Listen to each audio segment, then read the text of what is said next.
Good evening. We are calling this meeting or this public hearing to order. Let us first begin with the roll call. Charlotte, please. Dr. Chang. Present. Mr. Goldman. Here. Dr. Harris. Here. Dr. Kamoff. Ms. Nazarella. Present. Dr. Kamoff is excused. Pardon me. Dr. Kamoff is excused. Pardon me. Dr. Steinberg. She is virtually here. Okay. Dr. Thomas Farquharson. Here. Thank you so very much. And Claire, may you lead us in the Pledge of Allegiance, please? I pledge allegiance to the flag of the United States of America and to the republic for which it stands, one nation, under God, indivisible, with liberty and justice for all. Thank you. All right. Well, this is not a regular Board of Ed meeting, but it certainly is a special meeting. This is our public hearing, and we have quite an audience here. For those that may be viewing on the screen or on television, it's filled here. And what's beautiful is it's filled not only with adults, but for those young people who we serve. Many children are here. And so we know that we are in the midst of our budget season. And with that, we have a budget workshop. We had that last week, and we're having our second budget workshop later this evening. But first, tonight, we're going to start with our public hearing, and that's where we're able to hear from you, your thoughts, your concerns, your suggestions as it relates to the proposed budget. So again, the public hearing is on topics or comments in regard to the proposed budget. We do have a list here, and just to give some brief instructions before naming those that are on the list, and if you did not sign up on the list, that's okay. Once we get through the list, I'll ask if there are others here who also would like to speak. When you come to the podium, if you can please share your name and the town that you live in. And please be mindful of Charlotte, who will hold up a yellow card because each person is allowed 3 minutes to speak. When you have 1 minute left in your time, Charlotte will hold up a yellow card, which means 1 minute left. And when your time has ended, you'll see a red card, and we'll ask for you to respectfully conclude and take your seat. Please know that we are listening attentively to all that you have to say. Again, we have board members that are here, those that are listening virtually, and those that will be watching this recording as well. And although we do not speak or respond to your comments live, we are listening to them. Also know that we have received many emails from many of you. So thank you for sharing your thoughts via email, and you can continue to do that as well, even following this public hearing. So with that, let us begin. We first, and I will apologize in advance if I mispronounce anyone's name. Please charge it to my head and not my heart. We first have Jen Ford.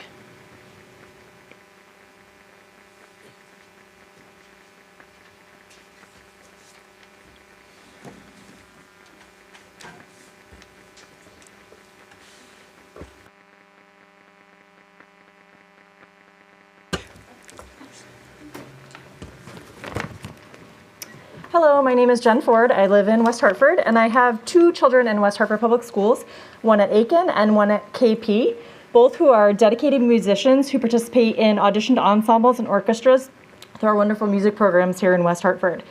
I'm here tonight to advocate for these programs and to encourage you to vote against the current proposed budget cut that would eliminate one full-time position that is being vacated due to a retirement and would cut another position by approximately 1/3. Just a quick background to level set on the importance of music education, which I think we all know, but studies show that kids who participate in music education have better abstract reasoning and listening skills, as well as enhanced memory retention. Schools with music programs have higher graduation rates than schools without. And studies have found that kids learning music are open to accepting and giving constructive criticism and having the ability to turn negative feedback into something positive and helping them build self-confidence.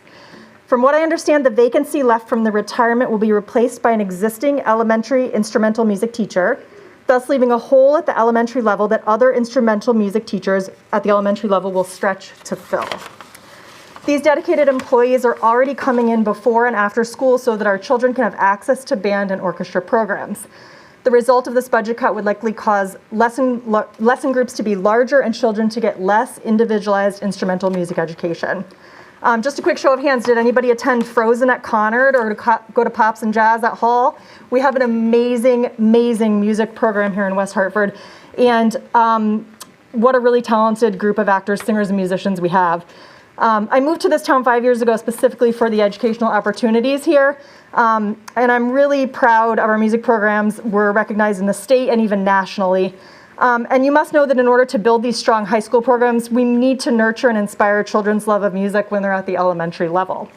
Not all kids have access to private music lessons outside of school. Removing almost a position and a half from our town's budget for instrumental music will affect these children greatly, as well as all of our children.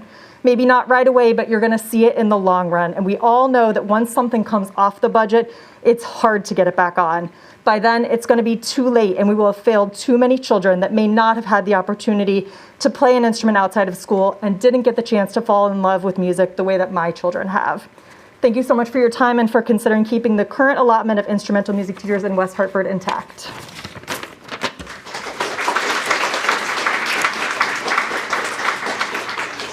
Thank you. Next, we have Dr. Elizabeth Miller, last initial K.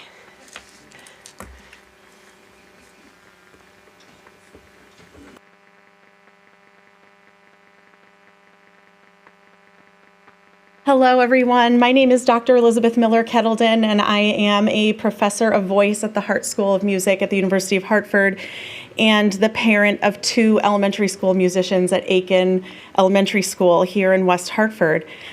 And I am here to echo everything that my great friend Jen Ford just said and to urge you to vote against the downsizing of the music staff again, across the elementary school faculties. One of the things that is so special about West Hartford is our commitment to the arts. It's really unique in our area, and I want to also echo what Jen said, that if we want to keep having excellent music like pops and jazz, like being the only high school in the state that got the rights to perform Frozen at the high school level, and to nurture those musicians beyond their high school music careers, we really do need to keep concentrating our efforts at the elementary school level. The elementary school level is where students find their passions, for whatever those passions might be. And every musician is different. So just like math and reading groups, maintaining small group lessons and individualized attention to all of our young musicians is critical to keeping them engaged and nurturing their progress in their musical instruments and in singing as well. From my own professional experience, I teach the music education students at the Hart School, and the passion that they have for teaching and the hope that they have for their future as music educators inspires me every single day. And I'm so proud whenever I hear that one of them has gotten a job in West Hartford. We want to have them here. We want to keep them here to inspire our children and have them keep inspiring generations of our children. And we also need to do our part to educate the next generation of music appreciators. It's no secret that arts programs are on the chopping block all around the country and all around our state and even at the professional level. And having our students be educated by these top musicians will help keep the arts vital in our community for years to come. And I would just end by, I wouldn't be a true academic if I didn't end with a quote, but I wanted to just remind us all that even from the earliest literature of Western civilization, Plato urged us to keep music, above all, music and physical education at the core of children's education, because teaching students to be in touch with harmony and rhythm teaches them to be the best citizens they can be in our world. And I love that West Hartford already does a great job of doing that, and I just really hope that we can help keep that tradition really, really strong by investing in our faculty and making sure that we have those top-notch professionals, as many as we need for years to come. Thank you.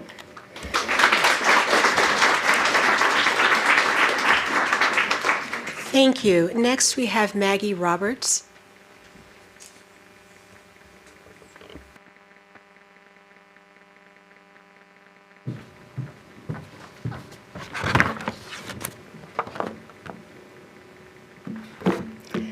My name is Maggie Roberts, and I'm a parent of 2 children currently attending Smith STEM School, and our family enthusiastically magnets into Smith from our Brayburn-zoned neighborhood. I have worked as a national literacy consultant for the past 15 years, specializing in on-site, personalized professional development in elementary, middle, and high schools. I've worked in a lot of schools. Now, there are many good kinds of indicators for great schools. Tonight, I'm going to guide our attention to Smith STEM's performance on the most recent state summative assessments in science and math.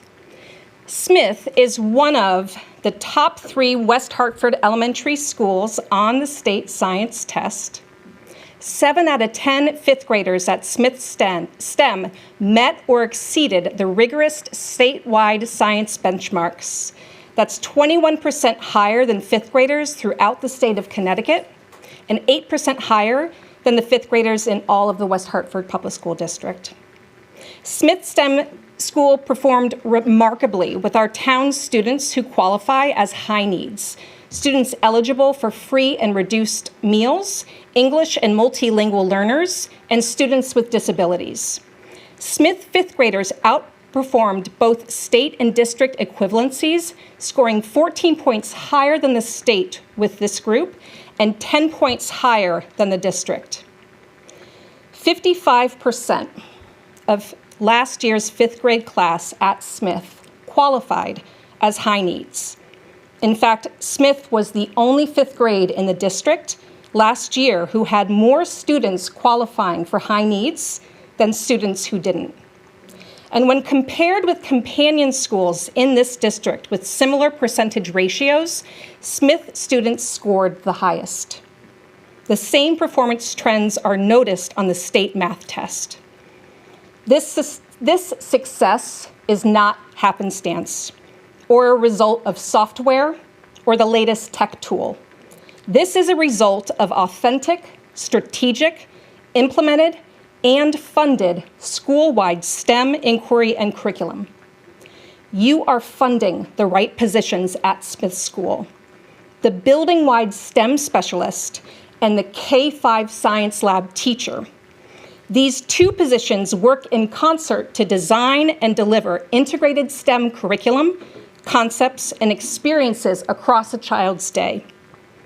You are funding the kind of STEM education that's being called for at the national level by both the Biden administration and the former Trump administrations, and the state level by the Connecticut Board of Education and House Representative Hayes of Connecticut's District 5.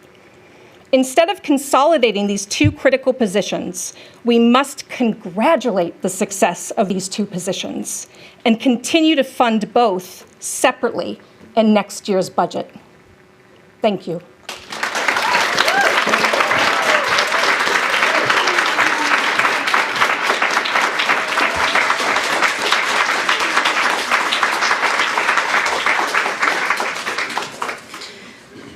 Thank you. Next, we have Colleen McCabe.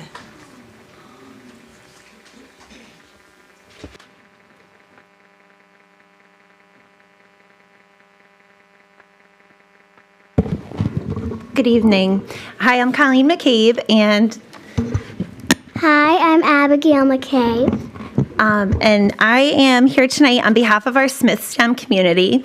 I think Maggie's data and information speaks for itself, but I just wanted to offer another perspective of the student side of why these 2 positions at our Smith STEM elementary school are so imperative to keep. I'm a fellow educator and a concerned parent. I have 2 children at Smith School, James and Abigail, in 1st and 2nd grade. And at the heart of their school is their science, technology, engineering, and mathematics program. If you asked any Smith student what their favorite part of their school day is, I believe you would get a resounding answer: science. Am I right? It is the curriculum, this very curriculum, that draws families from all over our town to our Smith community, and it is an essential part of our school. If we want to continue to promote an inquiry-based model of teaching and learning at our magnet school, it is essential to have both a STEM specialist and a science teacher position at our school. When I think about the West Hartford vision of the graduate, and just pulling out some of the keywords there, promoting curiosity and love of learning in students, building critical thinking skills and inspiring inquiry-based learning, generating strong problem-solving and creative thinkers, all while promoting determination and collaboration. These character traits are embodied in our Smith STEM community.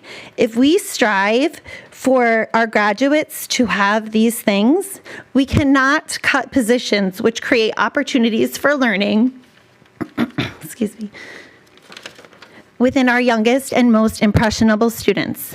If these positions are combined, the quality of instruction and the opportunity for integrated learning experiences would significantly decline. Just to paint a picture of what this looks like in everyday life, I wanted to share a few examples from our Smith STEM curriculum of how this has impacted my own children. Mrs. Zajac is our STEM specialist at Smith. In her past 21 years at school, she has been responsible for integrating STEM experiences into the curriculum across all grade levels and subject areas. As a curriculum specialist, she studies the Common Core, looks carefully at reading, writing, and mathematics, and works alongside her classroom teachers to implement meaningful STEM learning. One example of this is recently my daughter Abigail in first grade finished a unit on polar animals. At the end of her experience, she spent many weeks crafting a nonfiction book, and she was able to participate in a polar immersion experience. Rather than just reading about these animals, she actually got to understand participating in experiments where she would understand what it meant to be an uskmox, digging with his tusks for food. I think I'm out of time, but I had a few other examples as well. Anyway, you can see that science really matters to us, and these two positions are really important, so please consider keeping them in your budget. Thank you.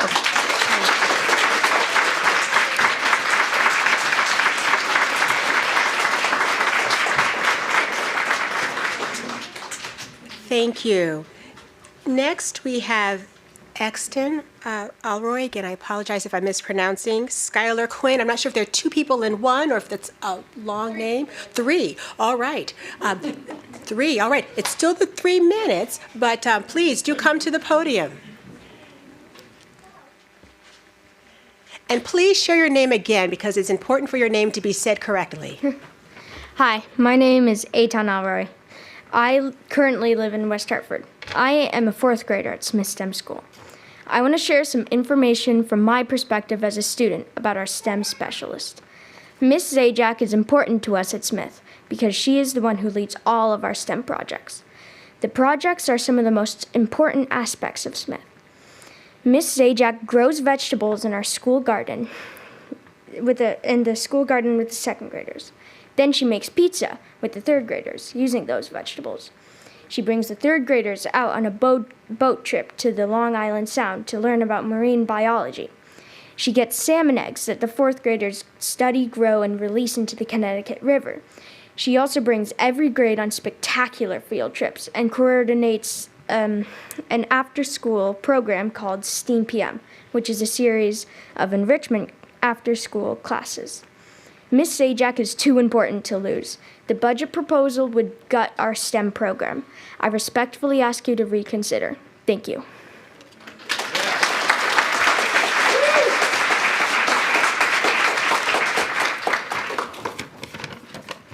Hi, my name is Skylar, and I'm in 4th grade at Smith. I live in West Hartford. Here are the reasons why you should not combine the STEM teacher with the science teacher. First, Ms. Zajac is a really kind and amazing STEM teacher, and if you combine the jobs of STEM specialist and science teacher, I fear that she will leave Smith because it's just too much work for one person. Plus, the reason me and my sister came to Smith STEM school is because she led the tour of Smith and she was so nice and helpful that my mom and dad decided we should switch schools. Next, she's in charge of so many activities like making pizza, after-school activities, SAT assemblies, writing the scripts for the assemblies, getting the salmon for the 4th graders, we do robotics, after-school programs, coding, and more. And lastly, think about the science teacher's job. 4 classes a day and 6 different grade levels a week, plus setting up and cleaning up for all of those classes. Now combine these 2 jobs and STEM and science. It's impossible for one person to do it all, and it's clearly a two-person job. I hope you realize this change will have a negative impact on Smith and Smith students. It's way too much work for one person. Thank you.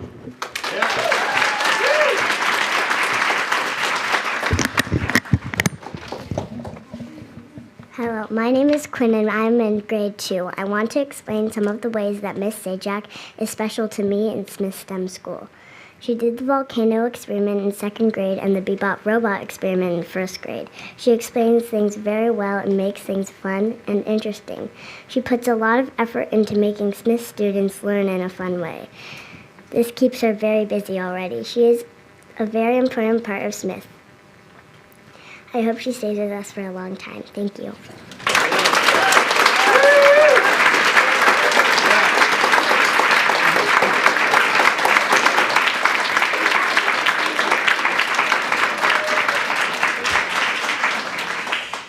Thank you, all three of you. Thank you. Next, we have Carter and Gilly. Gilly. All right, Carter and Gilly.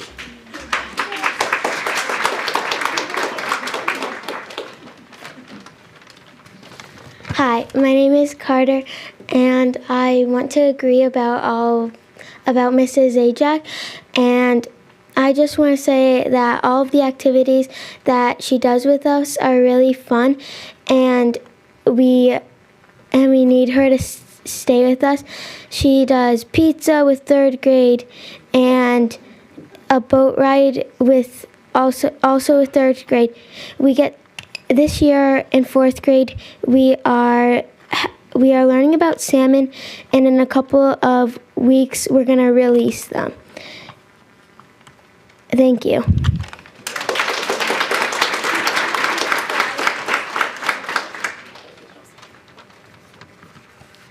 Hello, my name is Gilly, and I live in West Hartford currently. Dear West Hartford Public School Board of Education, the kids who have signed below, on our paper, are all current students of the Smith STEM School. We hope you'll consider our voice as we state our strong opposition to the 2023-2024 school budget proposal that cuts our STEM program by combining position. The science lab teaching position with the STEM specialist position. Our STEM specialist, Ms. Zajac, is a crucial part of Smith STEM School, and one of the primary reasons we come to school excited to learn. The programs and educational opportunities that she leads inspire every student to be curious about the world and think outside the box. In addition, the science lab instructor should remain as its own standalone teaching position, which the district should recognize as an equally vital part of a designated STEM school. This budget proposal means cutting our STEM program in half, and that is absolutely unacceptable to us. Please accept our petition along with the 203 signatures we collected from our classmates. Thank you.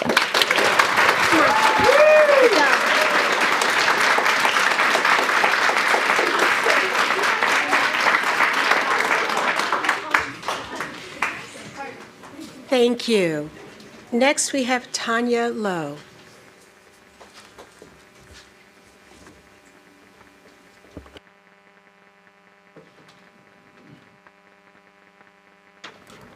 Hello, my name is Tanya Lowe and I live in West Hartford. I don't know how to follow that. That's exactly what I was going to say, but much better said. I'm writing to express my opposition to the merging of the two positions as well. I have 3 children, currently 2 at Smith and 1 Smith alum. We're a magnet family. It's very emotional, right? And chose Smith in large part because of the STEM programming. I believe that this proposed merger would greatly reduce the ability of the school to meet its underlying mission of providing a strong STEM education. In my opinion, Smith will not be able to fulfill its mission without a position of STEM specialist, and Sharon in particular. Her role integrates STEM curriculum across grade levels and subjects. The entire point of the STEM school is to go beyond a single science class period and educate the children as to how STEM is integral to all facets of the classroom experience. I do not believe that a single staff member, be it the science teacher or a STEM specialist, would be capable of doing all that Sharon does. Speaking to Sharon specifically, she is one of the strongest assets of the Smith School and West Hartford Public School, in my opinion. Over 6 years we've been at Smith, she has consistently proven to be one of the most accessible, welcoming, and proactive members of the staff. In fact, Sharon was a large reason we went there, and we stay there. I got to work closely with Sharon. I've been on those field trips. It's a magical experience to see our children integrating what she's so excited about. She does exactly what a great educator should do. She inspires children and adults to be curious about the world around them. She provides the opportunity and tools to act on that curiosity. A single person would not have the time, mental, or physical capability to do what Sharon brings to Smith, while also having responsibilities inherent in being a classroom teacher. I hope you will reconsider this because I think it will undercut the very mission that makes STEM such a special place. Thank you.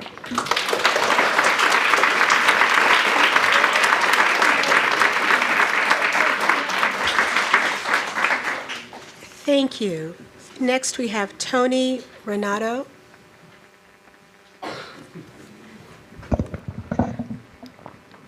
Good evening. I'm Tony Renato, and I'm here as a parent tonight and not as an 18-year veteran teacher of West Hartford.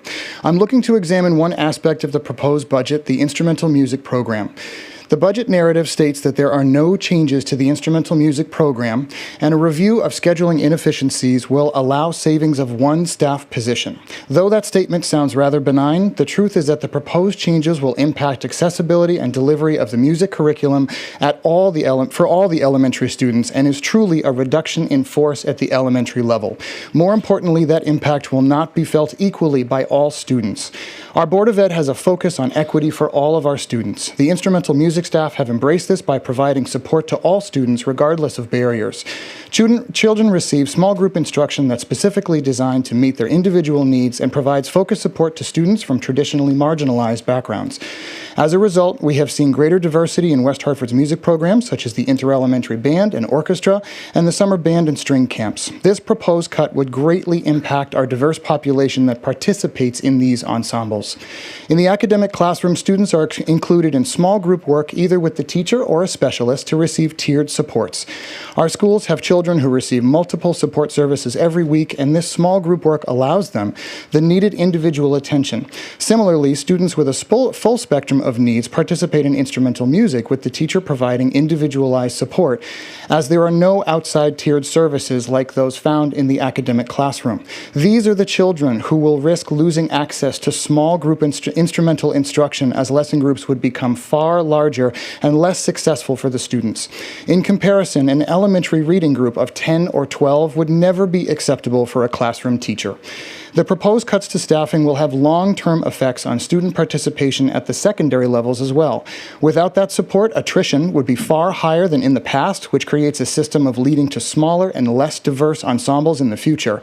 This inevitably breeds an only the strong will survive mentality, which is not our Board of Ed's mission. We are lucky enough to be in a town where the music education of our children is a significant piece of an excellent education system, and where families come from all over the world seeking that distinction. 5 of our 11 elementary schools in town are Title I schools, providing all children significant opportunities to a fair, equitable, and high-quality education. Our mission of clear paths for all students is consistent with this promise. With this proposed cut in music staffing, West Hartford students will not receive the educational opportunities that our district has advertised and promised. As a parent and taxpayer, I want to know that our school system is providing the opportunity for all students to participate in instrumental music.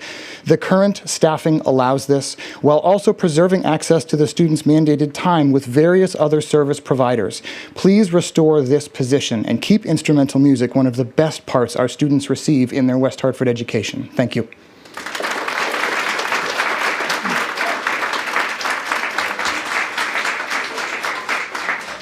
Thank you. Next, we have Allison Bloom. Letters from other parents and children that weren't able to come tonight. Can I hand those here? Thank you. Good evening. Thank you, Board of Education members, for the opportunity to speak tonight. My name is Allison Bloom, and I am a West Hartford resident and parent of an 8th grade cellist and a singer at Bristol Middle School and a 5th grade trombone player at Norfolk who's going to speak after me. I'm also a product of the West Hartford school system, attending King Philip Elementary, King Philip Middle, and Hall High. As a child growing up in West Hartford, the music program was incredibly formative for me. I started playing the flute in 4th grade, and it helped solidify my love for music. I also sang in the choir and participated in Interel for 3 years. Still got the t-shirt. When my husband and I were choosing a town to raise our children in, we selected West Hartford over neighboring towns like Avon or Simsbury, in large part because of its music program. I've been taking my kids to Pops and Jazz since they were little, and now at age 11 and 14, they both talk about their dream of one day being on stage as a jazz player or singer. But that dream and the ability to achieve it doesn't start at the high school level or even at the middle school level. It starts in elementary school, where West Hartford 4th graders are first introduced to instruments in a small group setting, where a dedicated teacher helps them build technique through a regular cadence of lessons and practices, where they start to build the confidence to audition for their elementary school jazz band and then for Interel, where they build a foundation for performance that continues on at the middle school level and the high school level and maybe even beyond. The small group lessons and individualized attention at the elementary school level is instrumental, pun intended, to nurturing and growing the talent and technique that West Hartford is known for. It's the motivation, I'm going to embarrass him for a minute, it's the motivation behind my 11-year-old starting a group chat the other day with his jazz band buddies, encouraging them to practice so Mr. Renato will see their progress on a challenging piece of music. It's the foundation that now drives my 14-year-old daughter to opt out of a lunch period in high school so that she can participate in both orchestra and choir. I know that there are budget cuts across the district impacting many different areas, but I fear that by removing an instrument teacher at the elementary school level, we are slowly chipping away at what makes West Hartford so special, and that would be a loss for everyone, even this old Interel alum.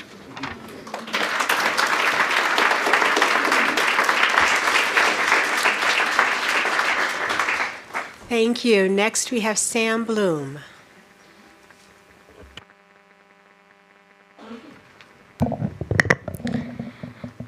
Thank you for letting me speak tonight. Hi, my name is Sam Bloom, and I play the trombone for the Interel Band and the Norfolk Jazz Band, led by Mr. Renato. And when I heard that there was going to be a budget cut, I just didn't feel right. The kids that play their instruments love it. Taking away from the teachers that teach instruments are taking away from the love that kids have for instruments. Thank you, and I hope you reconsider.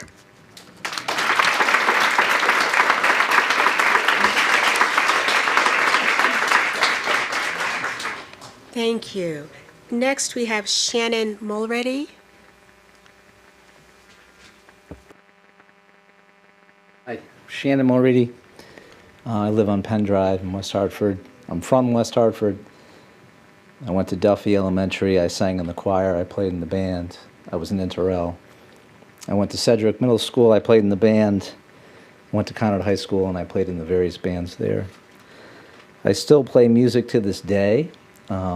Still play shows every once in a while, record my songs, and I credit it to my music education through the public school system here in this town. I still remember Mr. McMahon, Mr. Groff, Dr. Hopko, Mr. Bennett, Scott Porter. Those were my music teachers.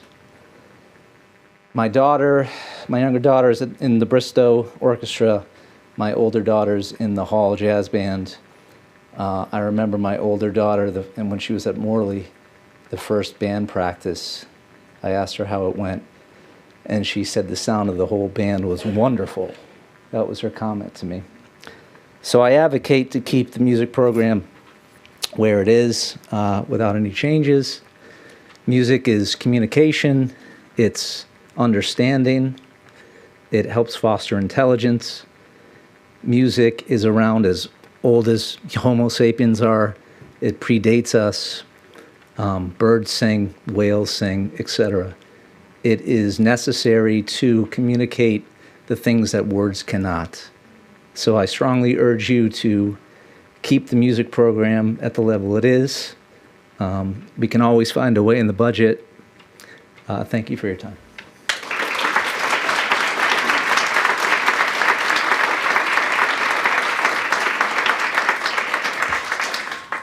Thank you. Next, we have Elzan Frank. Apology if it's mispronounced. Frank is the last name.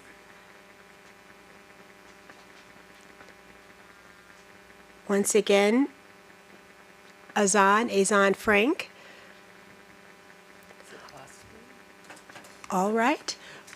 That is all who we have signed on the list here. However, is there anyone in the audience who would, all right, saw those hands shoot up. Okay. We're going to go with the honor system, if that's all right. We'll start in the front and we'll work our way back. So in the front row, who would like to speak? All right, please come to the podium and share your name.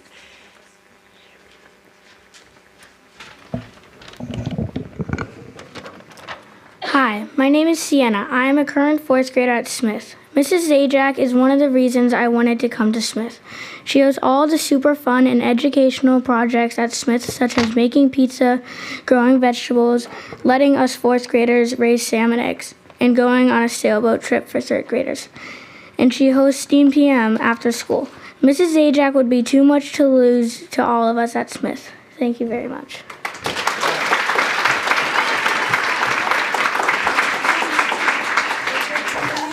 Thank you. Anyone else in the front row?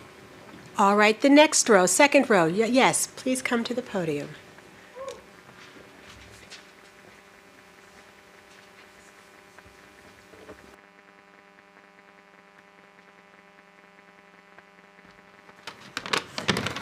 Hello, my name is Graham, and I am a 4th grader at Smith. Miss Zajac has made a big impact in the Smith community. Miss Zajac, the STEM specialist, has made a big contribution to Smith STEM School, like raising salmon and STEAM PM, and also many others. We are increasing the population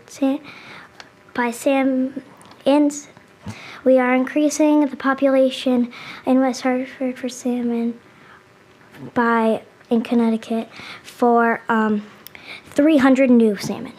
When I did Lego Robotics, I learned how to code robots. Now there is a coding club at school. There is many things that Miss Zajac has done, like the pizza and we are also currently learning about your senses, like your eyes and ears. We made pizza, and this is what I started. This is why Miss Zajac, the STEM specialist, has made a big contribution to Smith STEM School. Thank you.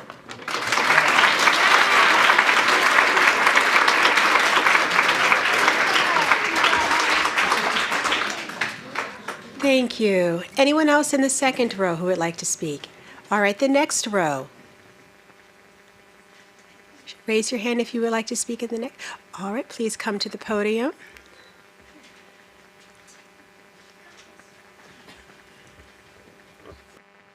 Hi, my name is Abigail. McCabe, and I live in West Hartford. I'm a 1st grader at Smith STEM School. My favorite part of being a Smith student is science. This year in 1st grade, I learned about bee-bots in science lab. Bee-bots are small robots that have stripes on them. I learned to program them just like a real computer scientist would. We love our science lab and our science adventures.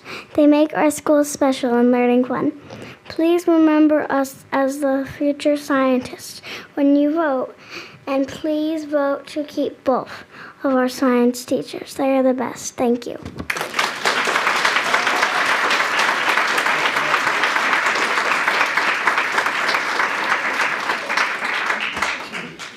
Thank you. Anyone else in that row? All right, I see two. Yes. All right.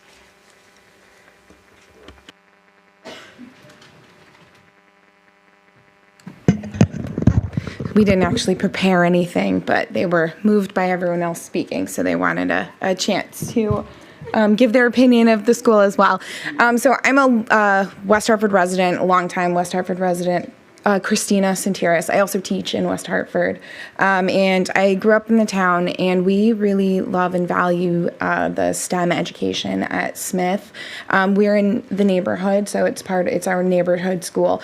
But one of the things that I really appreciate is how STEM has tied together a very wide range of people. It's a very diverse school. It's a really diverse community, and we appreciate how the STEM education has brought students from all over the town, all over the world. I mean, there's a lot of international students as well, and it's a really wonderful community. And taking away the STEM that ties all of these families together would just be such a loss for the school and for the community. And I just worry about, from an equity standpoint, would it be able to kind of sustain if that STEM isn't there anymore? And my son, Corbin, you want to introduce yourself and your grade? My name is Corbin.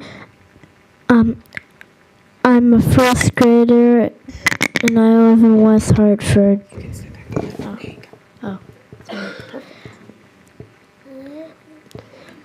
And one of my favorite specials is science. Do you have anything else to add, or was that it? That's it.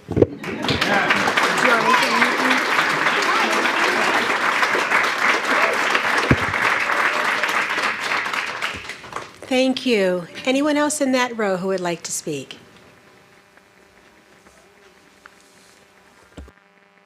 Hi, my name is Aaron Frank. I live on Prospect Avenue in West Hartford. We have been here 18, going on 19 years. And everything that everybody said tonight is fantastic, but what this comes down to is money. And if you're like me, your taxes haven't gone down in all of the time you've been here. My taxes have doubled the value of my house, about 70 to 80% of what I bought it for. There's a reason that we pay those taxes. There's a reason, and the tax rolls and the tax base keeps growing. So the money keeps coming in, and the money comes in to go to our schools so we can maintain these programs. So this is about money. The money's here. Everybody in this room is paying it, and we need it. We need the science teachers at STEM. I had 2 kids who went to at Smith. I had 2 kids who went to Smith. I've had 2 kids in pops and jazz with a third who hopes to be in it. That's what these taxes are for. That's what we pay for. That's why everybody in this room is here. Thank you.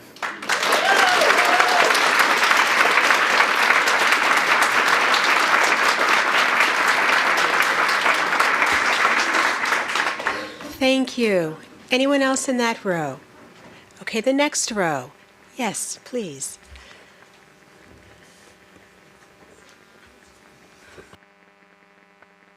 Hello, my name is Mia Juliana Augusto/Ayala. I have always wanted to go to school like STEM, Smith. My whole generation has always wanted to. My grandpa has always fought for it. For my mom and his grandchildren's rights to go to a school like Smith. And it's an honor to be in Smith. They have all this fun projects in STEM. It funded my dream of being an engineer and a scientist. I would never have that dream without them. And I'm happy it's there. If we didn't have it, all these kids wouldn't know what it is to program a robot, to learn at least a bit of Java, and to learn how to block code. And it's because of all the teamwork we do with that, it has a nice, safe environment for everyone. And if we didn't have Miss Ajak, I probably wouldn't like my stay at Smith as much as I do now. Because Smith is not as good as it is with Miss Ajak. She was one of the reasons I love it now. She just surprised us that we're going to have this other unit with stuff with light bulbs. She showed us how to power a light bulb again. And even though we failed, she kept on helping us. We failed a lot. My friend was one of the ones who failed, but we all helped each other. We kept on helping and helping because she funded that. She taught us to keep on trying and trying. If she wasn't there, I would probably already have failed most of my stuff in STEM. And I enjoy this a lot. And if we didn't have our science and engineering and coding programs, I wouldn't want to be a programmer. And I've always loved coding, and I'm saying a lot, Anne. But when it really comes down to what I love at STEM is all the units. I asked my other friends who are at Duffy, and I hardly hear them talk about coding, powering a light bulb, having a lot of science time, and it's sad that not all of the schools get to do it. But I'm happy that I was raffled into this school, because if I didn't get in, my life wouldn't be the same.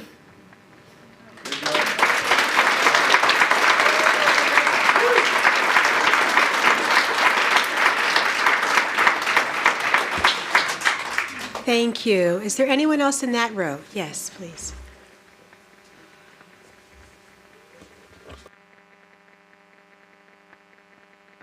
Hi, good evening. Thank you for the opportunity to speak tonight. My name is Sylvia Ayala Augusto. That's my daughter. I live in West Hartford. I actually moved my family from Wolcott, Connecticut for the opportunity for my daughter to go to Smith. That was the main reason why I sold my house and moved to West Hartford, because of the opportunity and education that Smith will provide. However, if you cut the budget, it's really going to be detrimental to all of our students. My daughter is involved in band, choir, and Terrell.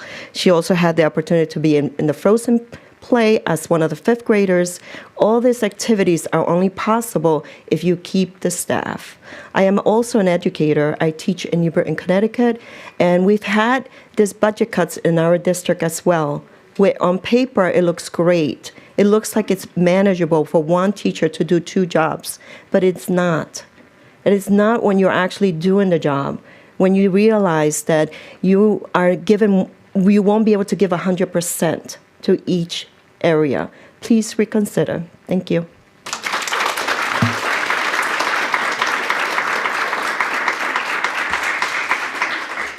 Thank you. Is there anyone else in that row? Okay. The next row. Oh, okay, yes. We'll start to my left, to your right. Yes, please.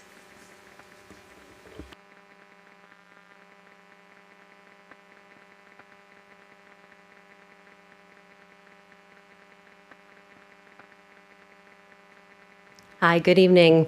My name is Eleanor Michael, and I'm a resident of West Hartford and parent of two children who are currently in the West Hartford Public Schools, one at Sedgwick Middle School and one at Conard High School.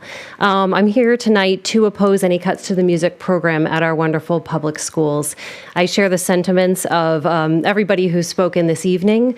Part of the reason we moved here is for the schools and for the music programs. And I know we have a couple of Charter Oak parents on the board. My children both graduated from Charter Oak Elementary School, and I was moved earlier this year at the beginning of a band concert at Sedgwick when Mr. Millian, the former Charter Oak principal and now Sedgwick principal, said that his goal for this year was to bring back joy to the school.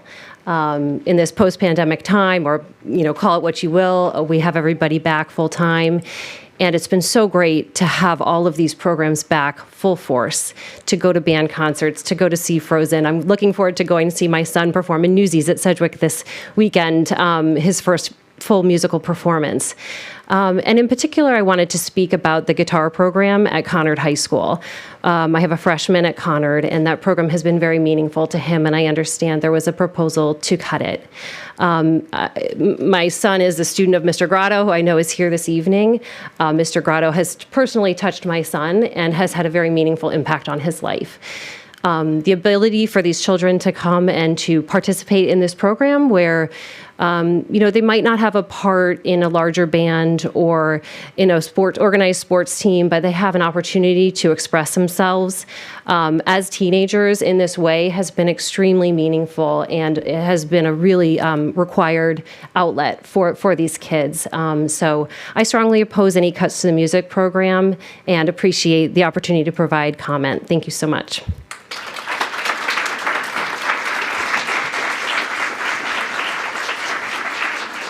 Thank you. Next in that row, to my left, your right. Yes. Yes. Please. Thank you.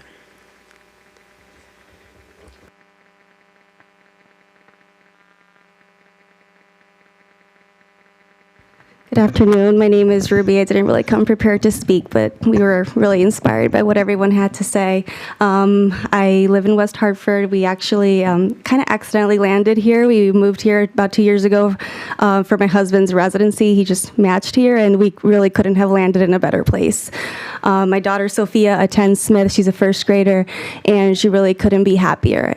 I really just wanted to kind of echo what the student was talking about, just the inspiration that she gets and the exposure that she gets from seeing the possibilities of careers in science, and that's really what Smith is all about. And so I just want us to not underestimate the power of exposure, exposing kids to STEM fields and what is possible. Smith STEM is full of a huge diversity of kids that come from all kinds of places. We don't know what their financial backgrounds are, but we know, like Maggie pointed out, that a lot of them may not come from the most privileged, backgrounds. And so my husband and I both were the first to attend college in our family. We did not come from much, but we are both professionals to this day because of teachers who took the time to expose us to what was possible outside of what we were seeing in our four walls. So this is extremely important to our students to be able to see what's out there. Like, I could be a scientist, I could be an engineer, I could be a doctor, I could be, a mathematician, whatever. All of this is really important. It's not just about making pizza, even though obviously they really enjoy that, but it really opens up their minds to what's out there. And there's no, you can't put a price tag on that. Thank you.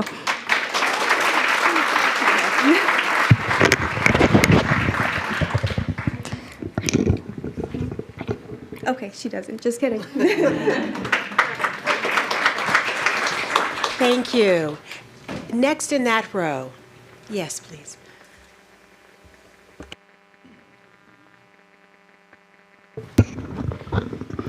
Good evening. My name is Heather Sansone. I live here in West Hartford. This is like a major mom rite of passage. I have a first grader, and I'm now standing in front of a school board speaking. So that's pretty wild. I wanted to mostly just speak to the fact that my son got into Smith STEM on the magnet lottery. We don't live in that neighborhood. And I felt like I had won a lottery because my son is neurodiverse. And I think that because of the way he thinks and the things that he's interested in, I was so grateful to live in a town that has a STEM program where my kid's skill set might actually really excel. And so I fear that him being only in first grade and perhaps merging jobs that clearly I think have been demonstrated to require more than one person might change that education that he might benefit from. So I was just hoping to remind everyone that there are all types of people in this town, and neurodiversity being a big one, and the notice, wonder, explore motto of Smith, it just makes me feel really good as a parent to have a place for my son to be. So thank you so much for your time.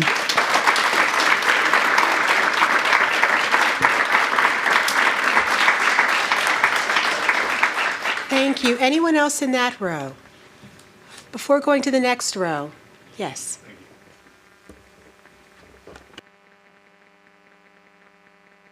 Hi, my name is Brett. I'm a father of two of the pizza lovers in the front row. I live in West Hartford on Troutbrook Road. I just wanted to point out something to you, that the effort of the children that spoke today was actually completely initiated by them. They felt very strongly about the budget proposal change. They put together the petition. They gathered the signatures, they wrote their speeches, they timed them, they timed that it would fit in 3 minutes, they practiced, they decided the order of this. I just want to point out that, if there's a clearer demonstration of sort of what's been taught at Smith, the skills that they're being given, the initiative, the bravery for children to come up here and talk in front of a group of adults. I just want to be clear. It's not like they were pushed forward from the adults to look cute and make the point. This was actually all driven by them. And as I said, this is the culture that the school provides, and the science programs and the STEM program. and I think changing that would be detrimental. That's it. Thank you.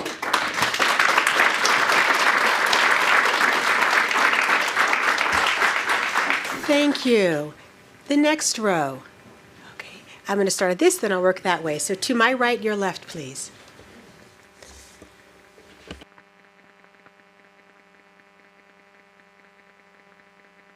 Hi, my name is Abigail Noonan. I am a resident of Hartford.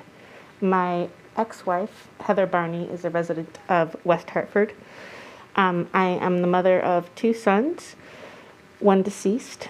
They were born at 24 weeks, and our surviving twin, Theodore, is in 1st grade at Smith STEM.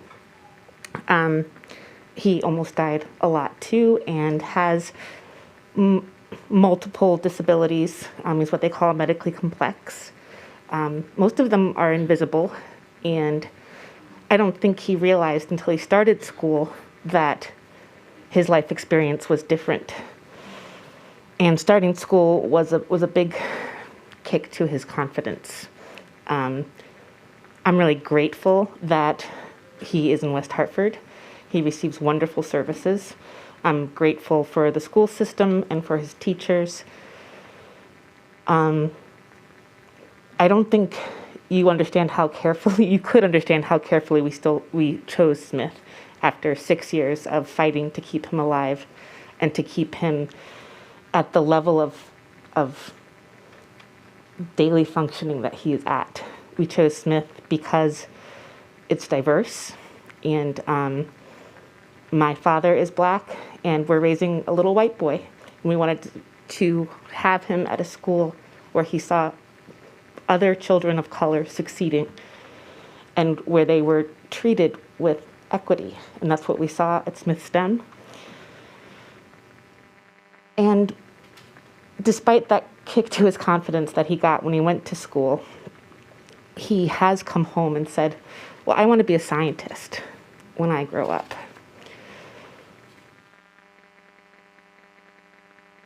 And that was really huge for us, to have 2 children who aren't expected to survive, to fight for them, to watch them struggle in school quite a lot and receive many services, and to have them come home and talk about hypotheses at the dinner table, and to talk about, to show me his book that he made about polar animals.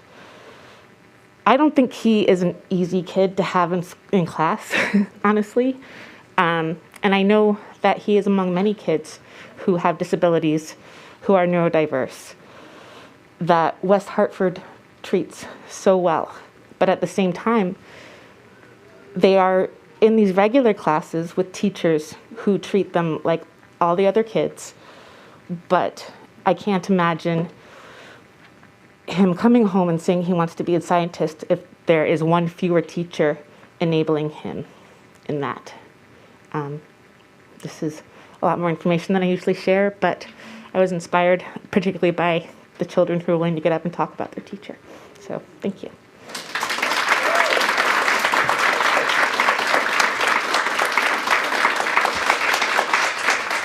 Thank you. Next in that row, to my right, your left. I thought there were several hands in that row. Yes, please, thank you.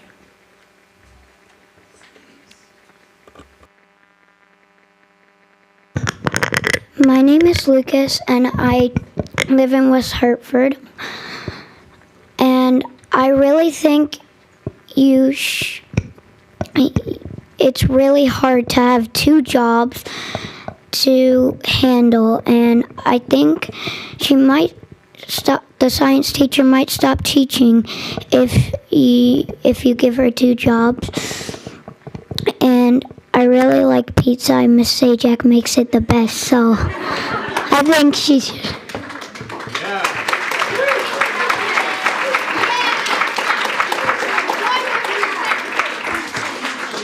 Thank you. Next in that row, yes.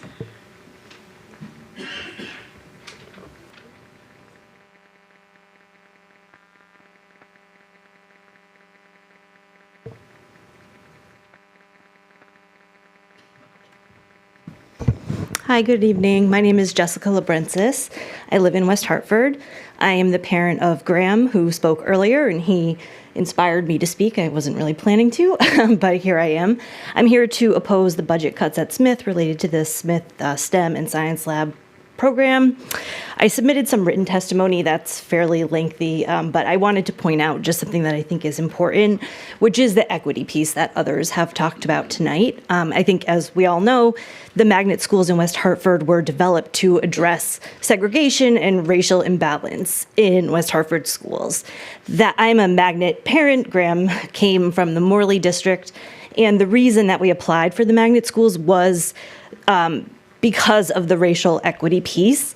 I think it's really important to maintain the Smith STEM program as a rigorous, high-quality, equitable program in order to make sure that the magnet school continues to be a success.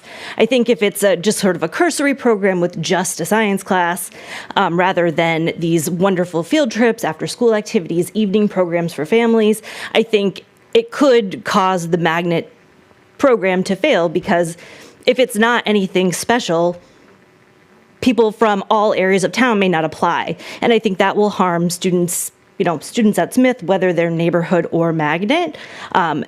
Some data from the Biden administration I cited in my letter, but as I was researching this, I didn't really realize that the Office of Civil Rights for the Department of Education has found that even to this day, students of color and students with disabilities are disproportionately excluded from learning opportunities in STEM.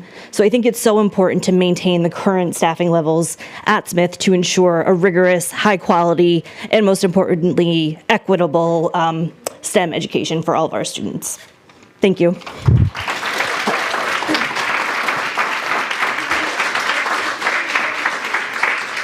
Thank you. In that same row, yes.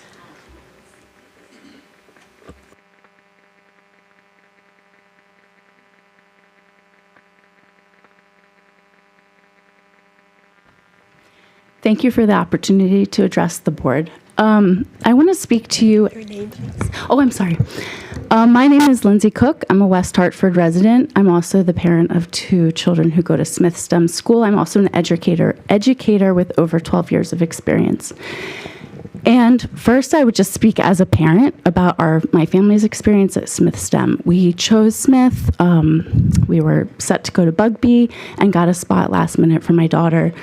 And upon touring the school, we're really amazed by the hands-on inquiry-based learning that we saw in a really authentic way.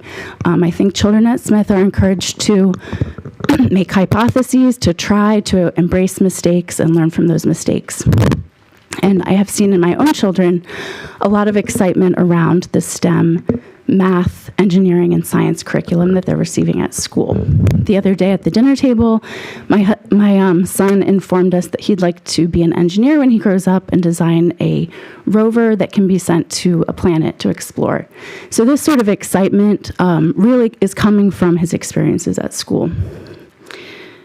Secondly, as an educator, as a teacher, I've worked in a lot of different schools over the years, and I think we all know that when one person is asked to wear multiple hats, the job is often done halfway.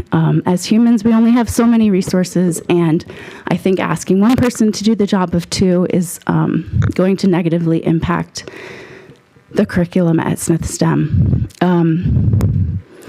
I think that the sort of hands-on inquiry-based learning that my children are experiencing at Smith is the kind of learning that they'll remember as they grow older. They'll forget the worksheets that they've done, but what they do remember is building a tower out of marshmallows and toothpicks. What they do remember is their field trip that they take on the Long Island Sound to dig up marine life. The sort of hands-on exploration that we have chosen at Smith is what makes it special, and I think it takes funding and personnel to make that happen. And then finally, I think my final concern is one that others have addressed related to accessibility. Part of what we love about Smith is the diversity of the school, socioeconomically and racially. And I'm grateful that my children have access to after-school STEM experiences, amazing field trips, awesome science classes, but I'm also really glad that that's available to other children who may not otherwise have the opportunity. I think it's really important, if we care about education and equitable experiences for everyone, to offer high quality programming that will make a place like Smith so special. So thank you for considering, and I just urge you to please reconsider your budget cuts. Thank you.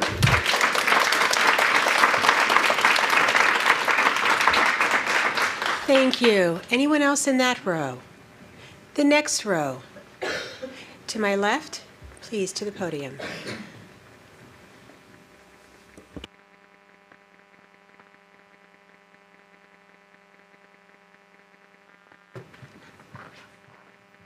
Hello, my name is Maureen Bowman. I live in West Hartford, and I have 2 children that attend Smith School, Smith STEM. Just like many here, we are magnet. We chose to not attend our local school, Bugby. Then we moved to the Aiken district, again choosing to forego Aiken, 2 phenomenal schools for Smith. When we joined Smith in kindergarten, we joined because of the level of diversity and because of the STEM education, wanting our boys to have a combination of those 2 things. What we did not realize at the time is that our children are neurodiverse, and the community at Smith School has been phenomenal for both them and my husband and I in teaching them how to learn, how to do hard work, and how to continue to be curious throughout their life. The foundation that they have there is instrumental to what I think will be a very successful long-term career for them. And so I'm here. There's a lot of pride in this room. You should have a lot of pride for what you have built at Smith STEM School. And I just want to urge you to not combine these 2 positions as they are critical to the magic that is happening there. Professionally, I work at a large corporation. I have spent many years in corporate finance. I run a business that has a budget of $400 million. I know a lot about budgeting and making budget decisions. I'm going to ask you to please make a different choice. The most compelling argument that I've heard tonight comes from national literacy specialist Maggie Roberts. I'm going to ask you to continue to refer to the documents that she provided you.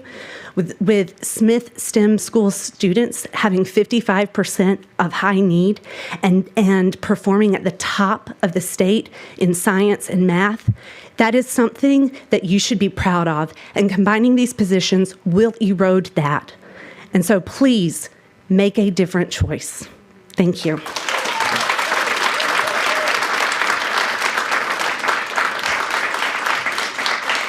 Thank you. Anyone else in that row? The next row. Anyone would like to speak? The next row. I'm not sure if I've reached the back yet or not. Open-endedly, anyone who would like to make a comment. Yes, please come to the podium. Hi, everyone. Thank you for the opportunity. My name is Lee, and I'm here for the Smith STEM School teacher. So the reason why I'm here now is more inspired by the children and the parents. So tonight I want to make a different perspective because I am a software engineer, and the reason I see kids are so enjoy about the STEM program. And actually, I'm also enjoying to my career too. But currently, there is a ChatGPT and also AI evolution in every career. So kids see the things there because they enjoy it. But from my perspective, I think in every industry, the entire world is evolve. So I was thinking that I was very surprised when I see every kind of perspective reduce in the STEM side, and without even putting more effort to maintain the program or think about in advance how we can perform better. And because so many jobs is going to be lost because of the AI. And I think we need to think differently how we're going to make the challenge face the world differently. From these small children, they can make a different world. They can make the world better. And the reason I choose STEM school is also because I love the music, because my life was was grew up only with the exams, papers, mathematics. I've never enjoyed a single art, so even whenever of the music and art. So that's also one piece. One reason I choose Smith School, because Smith School started the violin class from the pre-K, and we really enjoy Smith School, not only from STEM and also from the music, and we really enjoy the education which West Hartford STEM board is bringing to us. So thinking forward, the world is changing. We should put more effort or thinking ahead of the AI, and bring our kids to the new world. Thank you.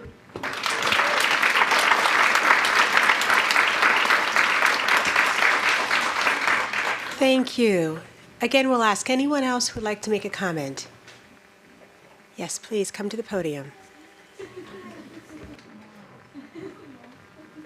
How you doing?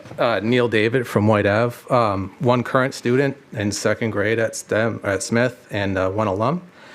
I applaud the children to have the confidence, conviction, and the passion to stand up and talk to adults in the room, and that's empowering. It's difficult for most people to do.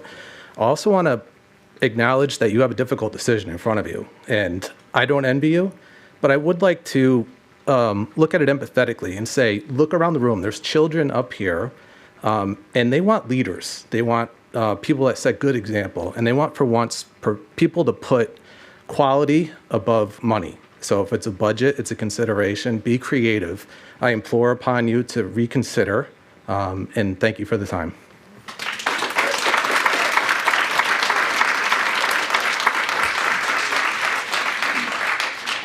Thank you. Is there anyone else who would like to speak? I'll ask again. Anyone else who would like to speak? Yes, please come to the podium.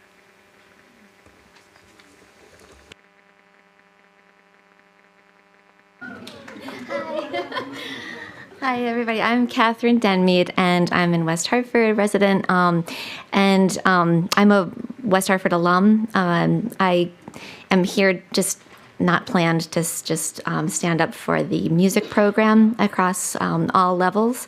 I am a product of the West Hartford Public Schools. I was an interrel and remember very well those critical experiences and how much at the elementary level, my love of music was nurtured, performing at the Bushnell, and just it was that instruction and the commitment of the teachers that really made the difference for me. I'm now an early childhood music instructor. I have my own business for birth to kindergarten age children and their parents and caregivers. So we lay the foundation for children before they enter school to have a foundation so that they know how to use their bodies musically, their voices. That's something that needs to happen before they actually enter kindergarten level. So I have a daughter. I have two daughters. One is at Hall High School, just performed in Pops and Jazz, and I was one of the lead parent volunteers for that program. It's just astounding to me when you see, elementary students take the stage, even at that showcase, and to know that, 5 evening performances were sold out at the same time as Conrad's Frozen musical, and just how much this is impacting kids' lives. I am standing up for the teachers, though, because the kids really are drawing from their leadership, and I know just how much they go above and beyond what their call of duty is, as it is, and I'm just concerned that they're going to be stretched so thin that, they're already doing so much more than they have time for in the day. So that's basically what I want to say. I would like for you to reconsider, any cuts to the music program. Thank you so much.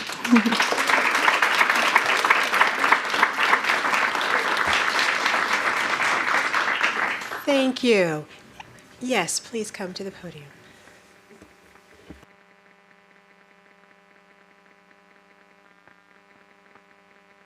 Hello to the members of the Board of Education. Thanks for having us all here tonight. It's certainly inspiring to hear some fourth graders and first and second graders from Smith. My name is Sarah Barzak. I'm a Smith parent. I have a 7th grade son at Sedgwick who went to Smith from K to 5th grade, and I have a 4th grader there now.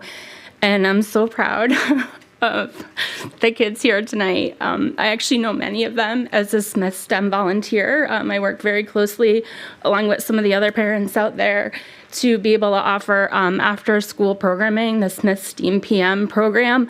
Our feeling is that the more kids that we can offer opportunities and enrichment after school where parents don't have to bring kids back and forth, they don't have an extra payment, siblings can help pick up, and we can use the kind of depth and breadth of all the parent volunteers. You've heard the different kinds of positions parents have and their roles in the community. And so we get to know the kids very closely. And so echoing Skylar's dad, they are so, they're very strong. They're very resilient. They come up with wonderful ideas. They know how to execute them. And I've seen it in action in the classroom. And I have to say, without the STEM specialist, I don't see any of that coming into play. I think the science classroom teacher is going to provide classroom instruction and hopefully do it to the best of his or her ability and go beyond. But it's really the heart of the school, the STEM curriculum specialist at a STEM school. So I've shared written testimony, but also want to express the pride I have in being a Smith parent and in the other families, and especially of the kids, because I think it says a lot to fill a room with this much diversity tonight and this kind of array of voices. And I'm so proud to be a member of our community. So thank you.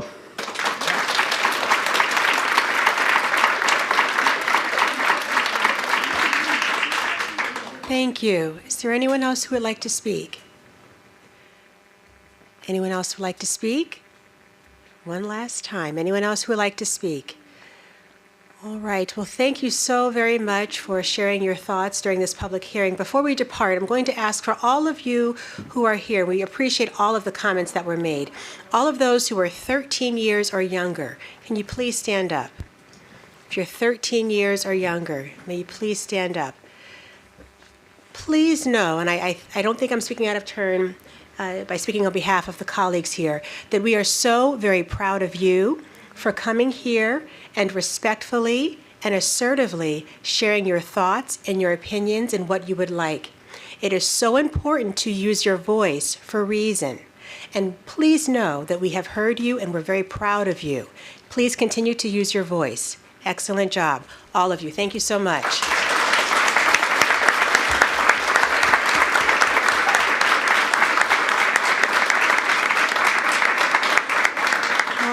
This will conclude our public hearing. Going to ask teammates, is it okay if we have a 5-minute pause before we go into our workshop? Okay, thank you. So we're going to transition into our workshop. We'll begin in 5 minutes.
We have returned, and now we're going to begin our workshop number 2. So we have, thank you so much for your patience and your time, and we know that you've presented already, going over more granular details as it relates to the budget. Didn't know if there was anything else to present before we open it to questions that we may have. Nope, this is strictly as we had said before. This is an opportunity as the workshop for you to ask questions and to get clarification on the various pieces. Thank you. So with that, teammates, we'll open. Who would like to begin with questions? And we know that they're there, so let's.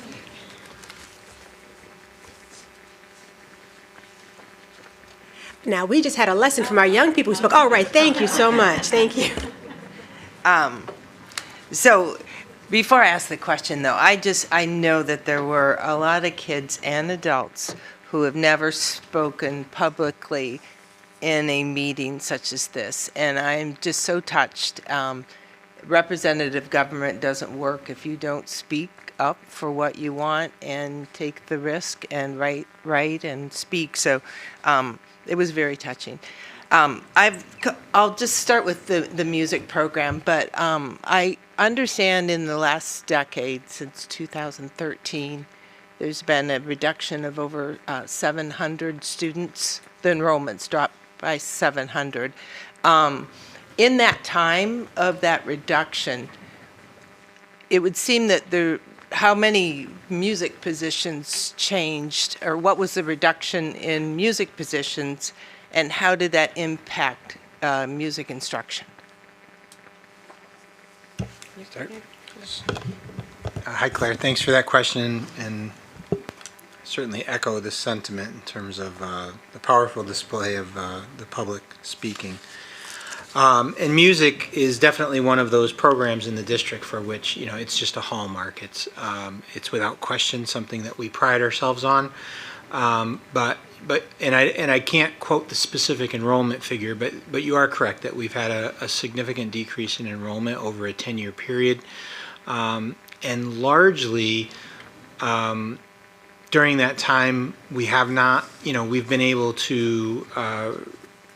I won't say protect, but we have not seen a significant cut within the music positions in general. There are 2 forms of music positions at the elementary level. Although all music teachers have the same certification, the music teachers will specialize. So we do have general music that happens as part of the specials program, alongside art and physical education that's now on that 3-day rotating schedule that we enacted this year. And then there is instrumental music. And instrumental music is essentially that precursor where students are on that pathway to band and orchestra and our phenomenal performing arts program as they move up and along. But we've been able to, at the elementary level, that's 4th and 5th grade, it's 30 minutes per week. We've been largely able to avoid any cuts for instrumental music because it is so, it's just off the schedule. It's more individualized. And what they're doing is they're meeting 30 minutes once per week. There are 11 instruments in a band and 4 in an orchestra. So this cut, as we've kind of looked at this very, very difficult budget time, and we have some attrition within the department, we're looking at how we can schedule and can we absorb basically a 1.0 reduction without a significant impact to the program. And we do feel that we can. We do feel that this is a responsible reduction that will not have a significant impact. I couldn't tell you that it will have 0 impact, obviously, but we do feel that looking at the schedule, looking at the size of groups, that we can still deliver on what we dramatically value as an important piece to our curricular programming in terms of music instruction. And one last question. Out of all the 4th graders or 5th graders, what's the typical percentage that might take an instrument? Do instrumental music? We're between all 4th and 5th graders, I may have some better statistics here, but we're somewhere between 80 to 85%. And I know one of our elementary schools has has participation within the 90s, but generally it's somewhere between 80 and 85% of the students will participate in some form of instrumental music in 4th and 5th grade. Other questions? Yes, Gail. Yeah, thank you. First of all, I wanted to thank you for this budget. I know this is a tremendous amount of work, and I appreciate everybody who's answered all my questions, even at the last minute. Liz, thank you. But I do appreciate all of the work that you guys have done in putting this together. I wanted to just follow up further on what Claire was asking about music. And you're going to reduce one position. I'm unclear, like, what that position actually is, and is it at a single school? Is it going to then? Can you just explain a little bit more what that is? Sure, I'll try to. So across our 11 elementary schools, we have shared staffing, and at the large, what they're doing is they're having in the neighborhood of 9 groups per day of those 30-minute periods, and seeking to get in all the instruments. Though that's all done by pullout. So if, for instance, it's trombones day to do that learning, they'll pull out the 4th grade students that are typically going to be your beginners, and that would be a group. During a different period of time, perhaps at a different day of the week, they'd be doing the 5th grade trombones because they're going to be more advanced. So just based on the ages and the familiarity, there is a requirement to generally have separate groups for 3rd grade and for 4th grade. Obviously, then all the groups will come together for a combined rehearsal. Typically, that's something that's happening mornings or before school, or afternoons after school. Many of our instrumental music teachers are split between 2 schools, but some of our instrumental teachers have been able to be situated at a single school or only pick up very small sections outside at another school. And so as we've mapped this out, looking at how we would get all of the schools covered based on basically the school enrollment and the projection of approximately 80 to 85% of students participating, it would simply mean that probably all or all but one of the instrumental music teachers would be split across 2 schools. And that will increase their responsibilities when it comes to be that concert. There's typically, I believe it's 2 concerts, one in the winter and one in the spring. And one of the grade levels, it may just be the end of year concert. So that's going to be a bigger pickup for the teachers. Certainly, I wouldn't hide from that reality. But it does appear that we can adequately cover all of the 11 elementary schools without a significant impact to the program, because we value the program. We don't want to do anything deleterious to the program. Paul, just to ask a quick question, the number of elementary music teachers that are currently split is, I mean, it's off the top of my head, I want to say is it 7 out of 10?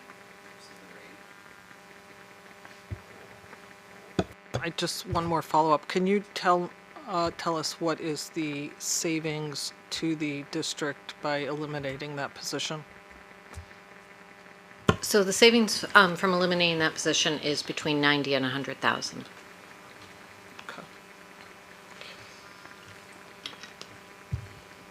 I just want to make one comment. All of my kids were like heavily involved in music, and I also was a musician when I was younger, and I do feel that there is an impact with not starting a music program in elementary school. I think that is an advantage. I think that kids that start it later on are sort of disadvantaged. And I do worry a little bit, though, that we are, taking this out of the elementary school where, I think that it's really important for kids to have that opportunity. And I know you say you can cover it, and I believe that, but I think anytime we reduce a position, we put stress on other teachers, and there probably has to be some impact from that. So just want to make that comment. Other questions or comments? I just want to follow up so I understand clearly. Today, there's 7 schools or have double staff, is what you said, or did I misunderstand that? So And I currently, realize it's an approximation. no, that's okay. So currently we have 10.5 elementary instrumental teachers. Okay. We believe 7 of them, perhaps 8, work at more than one school. And so tomorrow or next year, if we were to do the change, Yes. they would all be double. So we would have 9.5 teachers in total, and there would probably only be one school where there was an instrumental music teacher that just had one. The others would also have to split. So all you're to doing is, We're taking the same number of students at the same number of schools and just trying to schedule it more efficiently and perhaps increase the size of the lesson, by a small percentage in order to still provide the same service. and then just to follow up on that, because I was confused, on the staffing schedule, D4, D5, I don't know when I've gotten a lot of documents. It says arts reduction 1.8. Is that's not all music, that's just one position in music? So with the reduction that you're looking at, that is a combination of 2 factors. One is the position that we're talking about, and that's a full position. The other portion of a position is that we are reducing our number of elementary sections. So there are fewer sections that need to go through the every 3-day rotation of art, music, PE. Okay, but that's number of students driving that, not. It is. That's the number of elementary sections, So the basically. 0.8 is, or one, part of it is the number of students, and the second part is Is this- combining. Exactly. And you're replicating what's already happening in most of the schools. Yes, that's my understanding, as far as sharing positions between schools. Correct. Correct. There's really only one school that would maintain a large enough size where there would not be a need for the teacher to travel because they are needed to cover all of the sections and all the instrumental music at that school. And just to point out also, the 0.8 additional there also includes the component of the visual art reduction that's being also made based on the elementary enrollment drop. Yes, so separate from instrumental music, if that's just one thing all by itself, a class of teachers that are just teaching, basically in preparation for that band and orchestra. You have all of your other arts teachers, so your visual arts, your general music instruction that all students also receive as part of the core curriculum, as well as the physical education. Those 3 together are on an every 3rd day rotation with each other, and with the number of and they meet a classroom. So, Mrs. Smith's 4th grade classroom will go to specials at a particular time. The other 4th grade classroom will go to physical education. The 3rd, 4th grade classroom will go to visual arts. With the reduction of the total number of sections in general, there's little small reductions in the number of that team of 3 teachers that are required across the board. I got that, but that's more a function of the number of students in the system. Yes, and then the total number that you referenced when we aggregate it together in the book, it shows as a 1.8, but 2 different classifications. And just for my own edification, I realize you can't, and I wouldn't want you to give any specifics, but is it reasonable assumption one person is on average roughly about 100,000, or just based on what you said? Approximately. So when we do these estimates, we look at kind of what we would hire a teacher at around, step 6 or 7, and then we add to that an allocation for benefits. So it's approximately 90,000. Including the benefits? Including benefits. Okay, thank you. Claire? So will any student not get instrument lessons if they want it with this change? No, we would continue to provide the same programming. All students are encouraged. We have a very high participation rate. So it's not a program cut. It is a reduction in the number of staff. It is, as we said, creating that requirement for more sharing across schools. Okay. Will the teachers still have time for, say, a child with special needs who can't be with other students? Will there still be room in the schedule for? We would still be encouraging, to the greatest extent possible, all of that differentiation that we have come to really appreciate and value. So there's no programmed kind of not going to do this. Okay. But we need it to play out and see Right. how it will schedule for certain. Just a couple quick ones. For the music teachers that do the morning programs, the choir, the concerts, is there a stipend that they get for that outside of the regular school day? Yes, there is. Okay. And that money for stipends might need to be increased? I don't think so. There will be the same number of choral groups or Right, bands, okay. et cetera. And so it's based on, I believe, the number of sessions per week. Okay. And the last is, if my numbers are right, it's 700 kids divided by 6 grade levels over 10 years. So there's been an 85% of the 4th and 5th graders would be about 200 students. So has there been 200 students have, enrollment has dropped in instrumental music of about 200 in 10 years, if those are the numbers. I mean, if those are the averages that have stayed steady. So has there been an increase in instrumental interest? Has it grown over the last 10 years, or are the groups smaller? I mean, we're meeting the needs of kids, but we have 200 less ballpark of enrollment. I don't honestly have the participation figures for 10 years back. Obviously, we have the enrollment figures. We've kept that. I'm looking across total 4th and 5th grade enrollment for this year across the 11 elementaries, and participation in band and orchestra, as we were saying. So the average at a school, I mean, and our schools vary obviously, as you know, in size, but it's between, if we have between 100 to 160 students in 4th and 5th grade, we have between, say, 80 to 135 students that are of those students that are participating in the orchestra, in the band, or in the instrumental music, excuse me. So it is about I can tell you currently it's about 85%. I would have to do more research to tell you what it used to be, but that's a very strong participation rate in our instrumental program.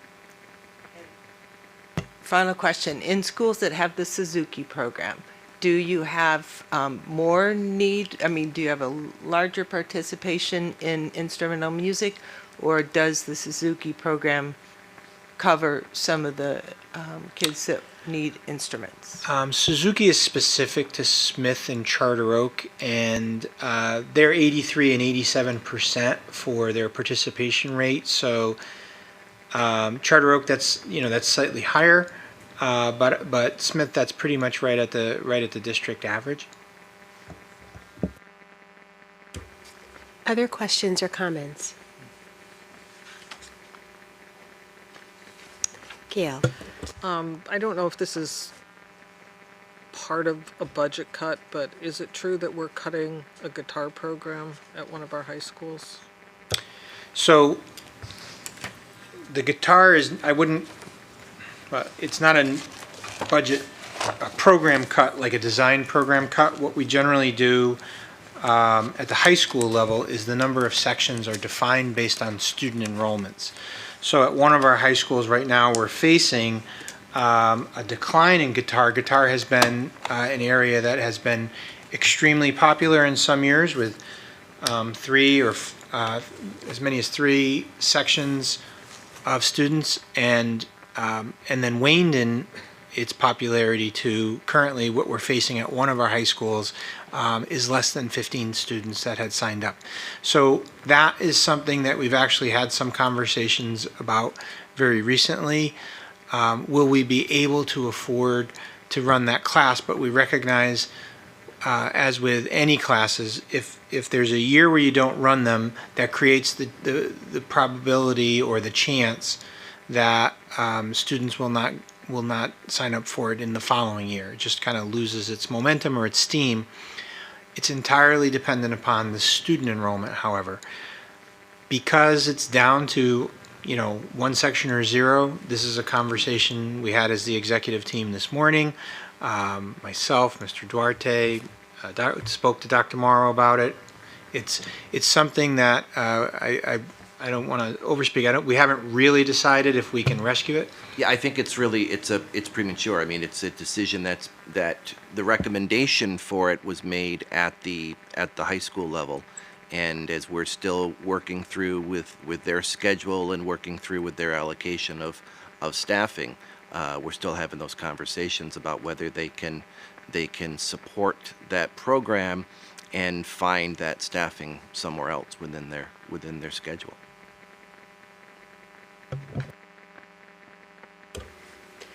Ethan. So I'm confused. Can I follow up? Is the guitar program in the budget or out of the budget? So it's a music program, and The answer is yes. Okay. It's in the budget. Okay. Well, no, it's both. Yeah. Yeah, but if I may use English as an example, Sure. we have, say, 12 different offerings of English. If in a given year, course number 12, no students sign up for it, that course doesn't run, and only 11 of those offerings run in whatever number of sections, and the number of sections is entirely based on how many students have signed up. You divide by a number of sections to get a reasonable class size. Okay. But today, in the budget proposal we have, it's Guitar is in our program of studies at the high Okay. school and offered to students. So it's a potential savings if students don't sign up, but if they sign up, then it's in the budget. Correct. Okay. And you won't know. What's in the budget is a total number of FTEs for each high school. And the principals have the job, when looking at the student requests, to divide up those total number of FTEs into a certain number of sections to hit that target number. Okay. Yeah, the conversation that we're having with the principal and with the administrator at the building is to make that determination if they want to go ahead and continue that program, which again, I think everyone thinks is a good thing to do. They have to either offset that class with some other elective or some other program within the building, or we have to actually increase it within our allocations Okay. as an increase to what's been presented to So you. can I try and paraphrase back what I think I heard? Give it a shot. Yep. Right now it's the budget. It may be guitar, but it may be something else. It might be media studies. Okay. Correct. Yeah. Or if there's not enough, but right now it's in their assumption it'll be something with a guitar or something else. Correct. Okay. Can I ask a different question? Last year, there was, a question was raised about Greek and Latin in Conard, I believe, and the person was retiring. I was just curious, is that in there this year, or is the program gone, or? To my knowledge, we're no longer offering Greek at the high school. We do still teach Latin. Okay. And the students who were taking it have all graduated out, or? Correct. What we were I think the big conversation at that point was we were anticipating the retirement 1 year out. I think it was actually a couple years ago, and so we were, if I I've only remember. been here one. I think we stopped then doing the introductory. Correct. Okay. All right. We don't do Greek 1 because we knew that there wasn't going to Was be gonna retire. anyone for Greek 2. Okay. Was the thought, I believe. Yeah. All right, thank you. Other questions, comments? And Ari, we know that you are with us as well. If you have a question or comment, please just interject to let us know. Anything else?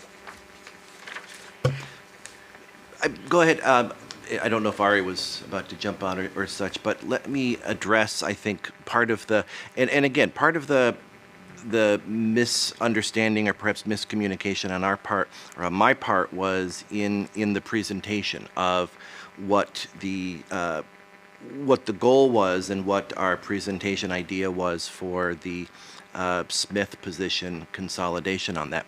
And really, it's an approach, and it's difficult, I think, sometimes to see on the pages because it's not all looped together. But if you look, we're showing we have 4 magnet school teachers that we provide to our magnet programs, Smith and Charter Oak. We really have 5. There's another one that's listed there as a math support teacher. So currently we have 5 positions that we provide to our two elementary magnet schools, Smith and Charter Oak, that are not at the other 9 elementary schools. At Smith, we have the STEM specialist, we have the science teacher, and we have a math teacher.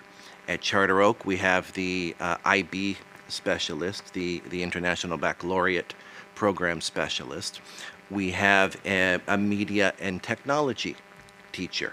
So we currently have 2 magnet positions at Charter Oak and 3 at Smith. And so the idea here is that we're consolidating the 3 into 2 because, again, we just felt that that was an appropriate step to take with the fact that there are approximately 150 fewer students at Smith.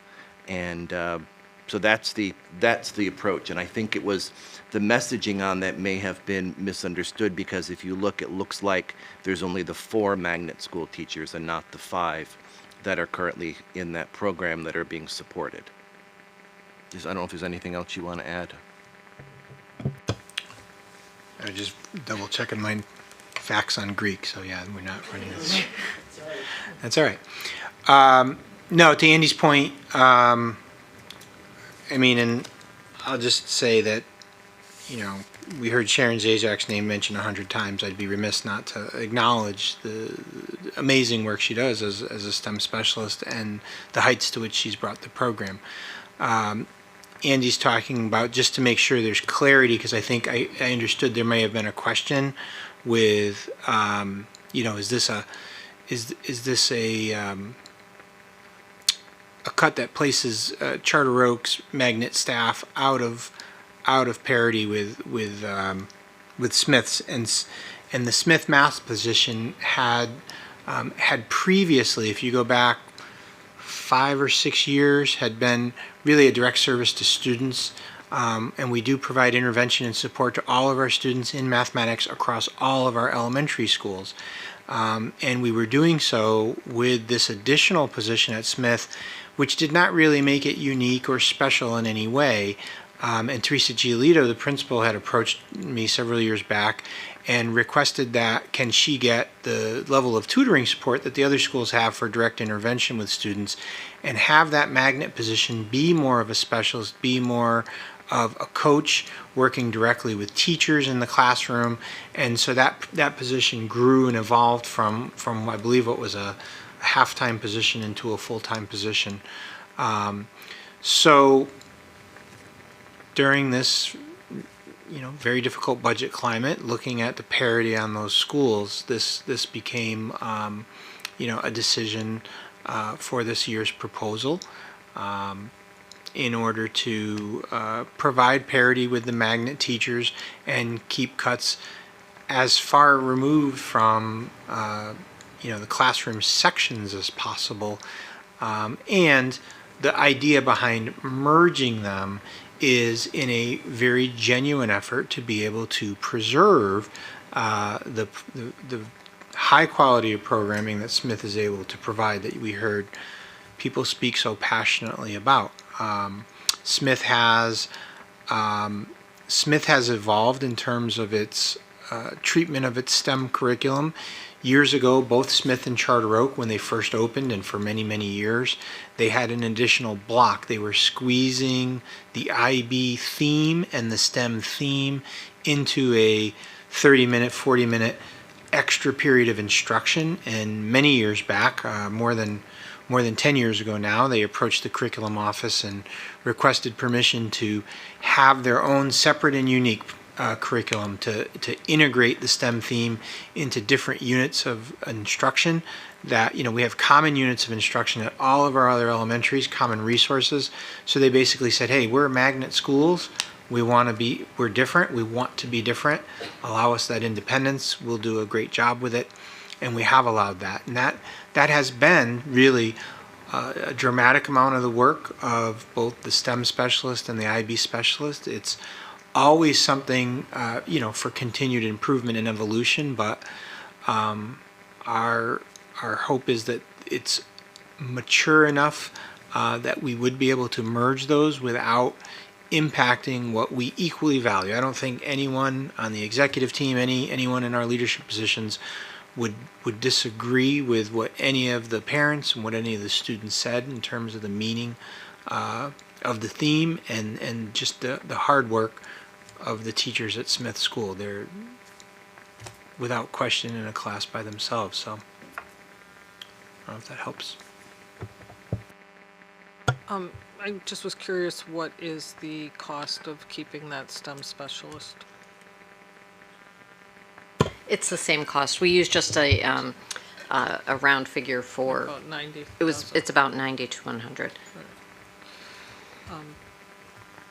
I also just wanted to mention that given what, Paul, you've presented to us in the past about some of the state scores and some of our, places where scores seem to be sliding, I was a little bit surprised that we would, at this point, especially in this particular school where there is such a high needs population of kids, that we would be looking to cut, given, what you've told us in the past about our state scores. So just was a little bit surprising to me that that was the position that we chose to cut. I know none of these are easy choices. No, I was going to just say that this is not anything that I think any of us are undertaking lightly. It is absolutely true what was presented in terms of the science scores at Smith are among the highest in the district. They definitely have the lowest gap between their high needs group and their non-high needs group. Lowest gap out of any schools in the district, almost half of what our other schools have. The math programming over there we've highlighted, and there is again the magnet position that's preserved with that, and it's our, they've had strong growth over the period leading up to the pandemic. It was more than double-digit growth in their math scores as a high need, really a high need school. Our goal with all of that is to try to preserve those things, not by cutting a position, but by merging. Fully recognizing, doing two jobs is hard. We heard that, we know that.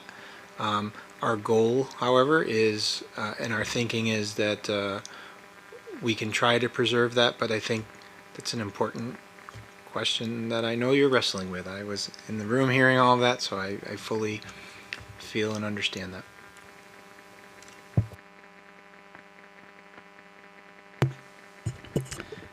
Yeah, thank you. Just want to echo everyone else's thanks for the pulling this budget together and presenting these difficult choices. One of the things I wanted to understand is what are the different roles that we have for curriculum support in the district. So we have, it appears every elementary has a curriculum specialist, right? So help me to think, how does that, where does the support for curriculum come from for these different schools, and how might it be pieced together at the school level and then also at the district level? How does that kind of, just to get a sense of, because we're looking at individual positions, but there is a wider set of supports in the district. So maybe what's happening at those other levels? Certainly, I'll give it a first shot, and please give me redirects. So as you stated, Jason, every elementary school has a curriculum specialist, and they are really the principal's right hand in terms of supporting the implementation of the curriculum. They're going to work directly with teachers. They interface with my office, specifically with Carrie Jones, my Director of Elementary Education, who holds monthly meetings with them. That helps a feedback loop in terms of not only keeping kind of schools on pace, ensuring the fidelity of the taught curriculum, that schools are in the same places. We're able to feed information to the schools in terms of if there were any curricular revisions, any areas of emphasis, anything that we're seeing when we're looking at aggregate data for the school in terms of how they're performing on their benchmark assessments that occur within the fall, the winter, and the spring. But it also is a feedback loop upward in terms of if we're seeing some things that teachers, they're needing to provide additional support, this unit doesn't have the clarity that the teachers need, or there's an emerging need with students, what we'll often talk about. We'll hear some things, whether it's, one of the trends that we're hearing a little bit about more now post-pandemic is the greater need for some support with writing, that students don't have that same ability to attend and do longer pieces of thoughtful writing on their own without scaffolding and support. So that then informs professional development. The curriculum specialists have a big role in helping to support the professional development as it relates to whether that's the curriculum itself or instructional strategies related to the curriculum. The whole student-centered focus and what you saw, examples of students that really have that leadership, that perseverance, all of those vision of the graduate skills, that's supported through our curriculum and with the aid and help of the curriculum specialist. Now, around them at our two magnet schools, because we do have an integrated either STEM curriculum or an integrated IB interbaccalaureate curriculum, we have additional specialists and support that have helped and to aid really the integration of those skills. They're also going in and they're working directly with students and teachers in the classrooms, and I think you heard examples of that with Mrs. Zajac, who will spend some time and go directly into classrooms. That happens at Charter Oak as well. We also have at the elementary level in my office, we have two town-wide curriculum specialists.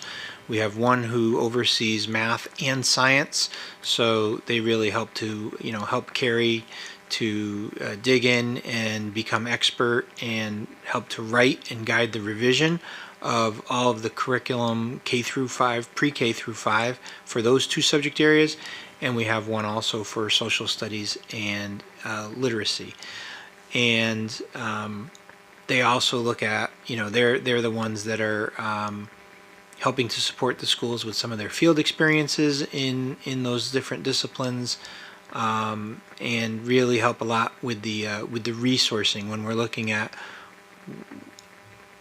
we have science lessons that occur across all of our 11 elementaries, but what are those labs look like? How can we, what kinds of materials do they need and things like that? And what kind of math manipulatives do we want to have as an assured resource at every single school? So those two town-wide folks are doing that. The parallel structure at the secondary level is through department supervisors. And they have curricular responsibility for their disciplines 6 through 12.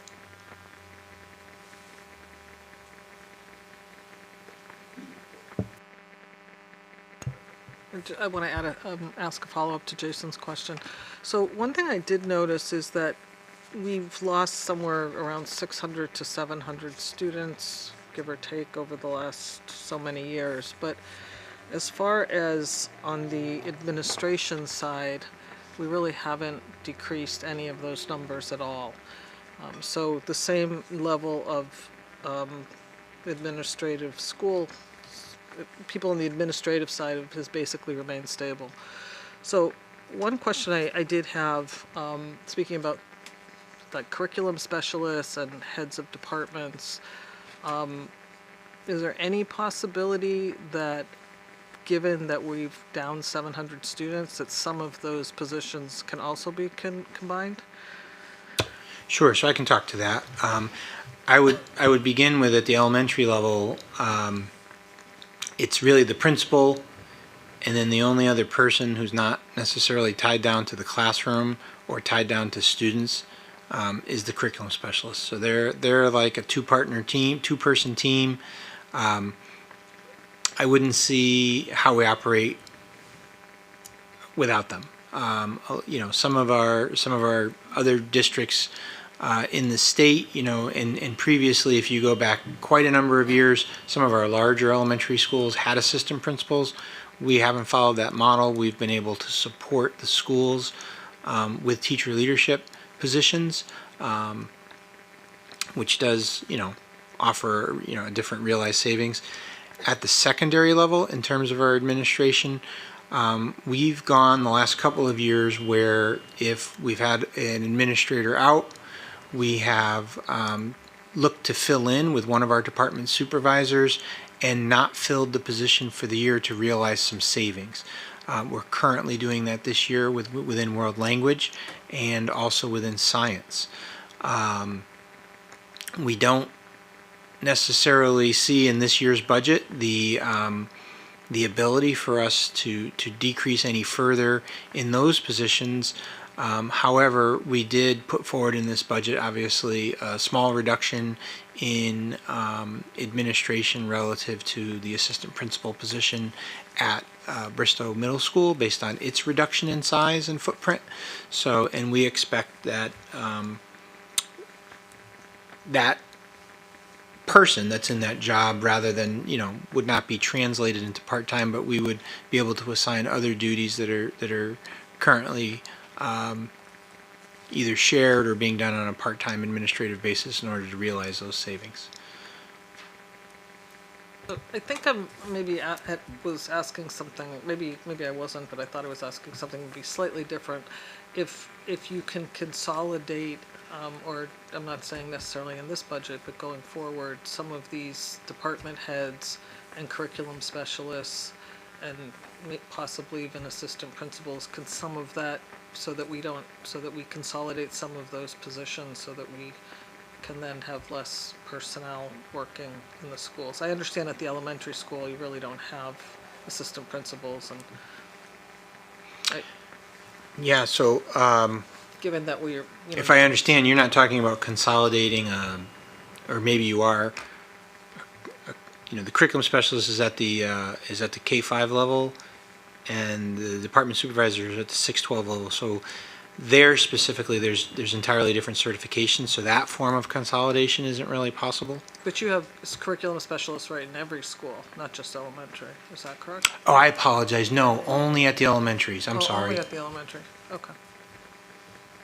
All right. So yeah, I take that back then. A couple quick questions. There once was a assistant principal at Charter Oak. When did that end? And at Smith. And at Smith? I was going to say it's at least over a decade ago that was shifted to more of a curriculum Was position. that before they became a magnet, or after they became a magnet? It was actually after they were both magnet status at the time that position was shifted. Okay. Was shifted over. And then the STEM specialist position opened in 2013. When did Smith become a STEM school? I want to say it was around 2007. 2007? Okay. Don't hold me to that in court, but. So in 2007, you brought on a science teacher with this new STEM status, correct? A science teacher was added when you became a STEM school? My recollection, and again, this occurred before I was a part, and I think you were a part as well. Initially, when it was switched to the STEM status, it was the additional science position. When I believe it was in 2010, 12, 13, around in there, 13. Was when the what was the assistant principal position was shifted over to the STEM specialist. And so at that point, you had both a science teacher and a STEM specialist in support of the school. Okay. And then 3 years later, you added a part-time math teacher. and that became a full-time math teacher? Or math specialist? I don't know the exact timing Yeah, of it, but that is what happened gradually over that time period. We added a part-time math person who now is a full-time math magnet teacher, basically. And I believe some of that increase happened. It was when we had the named focus on mathematics, which I recall began in 2016-17. So we incremented the math position at Smith up by about 0.2 each year until it became full-time. Okay. And currently, Charter Oak has more students, but has 2 specialists devoted to the theme, and Smith has 3 specialists devoted to the theme with less students. Is that correct? Correct. Okay. I just wanted to say, on Monday, I had the pleasure of visiting both Smith and Charter Oak, and thank you, Ethan. Ethan initiated school visits, and so Board of Ed members have been going to schools, and it was so apparent, the pride in the school. I learned so much as a Board of Ed member, but the theme is so alive, and the kids were amazing. I worked at Duffy for years, and the audience, how they talked about the diverse student body, it was very apparent. I also am a STEM specialist in a school. We do not have a science teacher, but our teachers, I'm a big proponent of theme-based schools. And in a theme-based school, everybody buys into the theme. The custodians, everybody, the secretaries, the teachers. And it gives you the inspiration to take the curriculum that you're given and find a way to delve more into the science if you're going to research, or engineer a solution to a real problem in the building.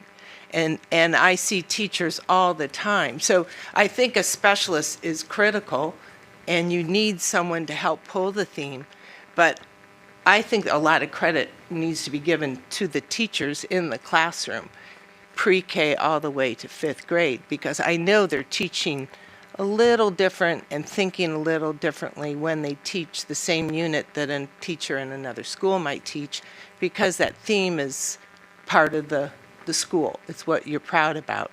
I just had a teacher yesterday sent me a photo, and pre-K kids were building blocks, but they had hats on, they were architects, and they had blueprints. And she said, I wouldn't have done that if I wasn't in a STEM school. I wouldn't have encouraged that role playing in that way. And so I really think themed schools, IB and STEM, they're not so isolated that if a teacher interviews for a job, sometimes in our school they'll say, well, I don't have a background in STEM. And I want to say, but you teach math daily, you do science that engages people, you use technology, and engineering's a little trickier, but we're always problem solving. And so I don't, as much as budget cuts hurt and change hurts, I don't think the school is in jeopardy of not being a STEM school because of a position change or a cut or someone leaving for any reason, because the school, that's their identity. So I think a lot of credit needs to go to the principal, the staff, everyone who supports the school, and all the teachers as well. And then it's clear from the audience that there's 2 stellar employees that have helped keep it strong.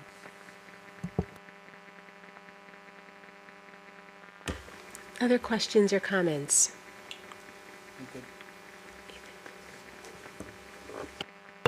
I had some questions about what I assume are non-discretionary that probably come from the town. The health insurance, medical, the almost 10% increase. I'm assuming that's town directed, so there's no flexibility in that?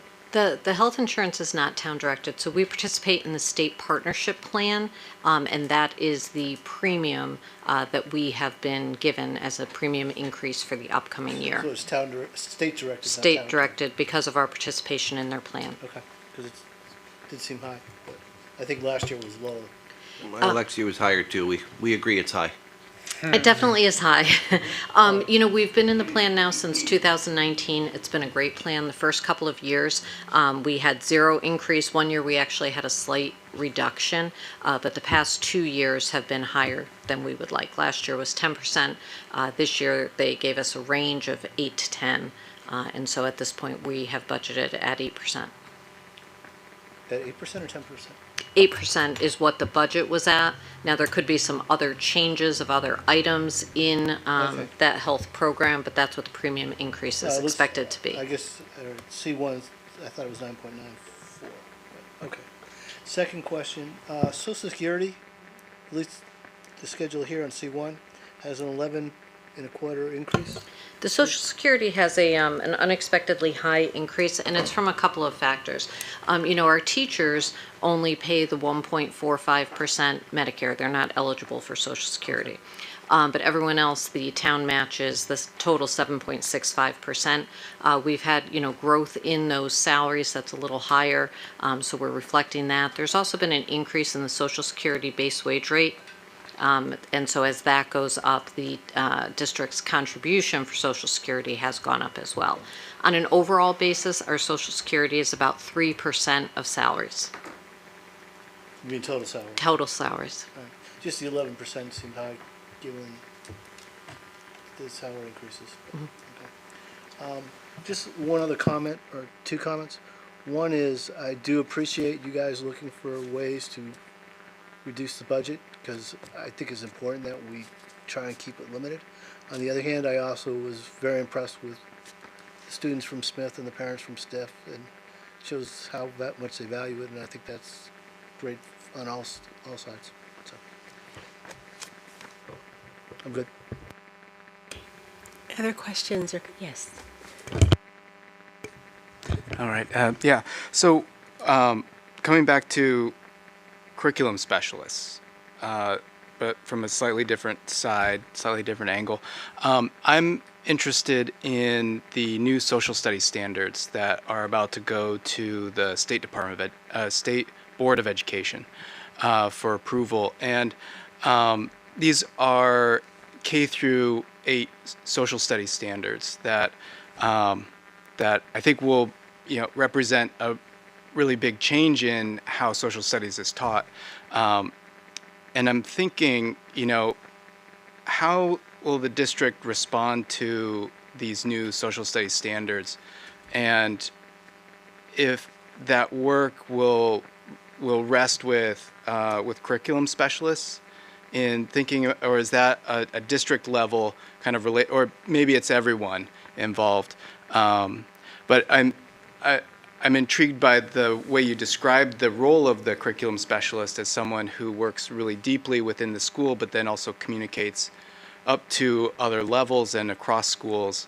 And I think this is an important, way of transforming education across the state, and would like to know more about how that is sort of anticipated in terms of workload for the district and what that could look like. I know they're not out yet, but just thinking about the next year. It's a great question, Jason. And there was actually a notice that came out in the last 2 days from the State Department where there's already a sign up so that curriculum leadership across the state can go to workshops and receive front end professional learning from the state on what the new standards are. And so we have.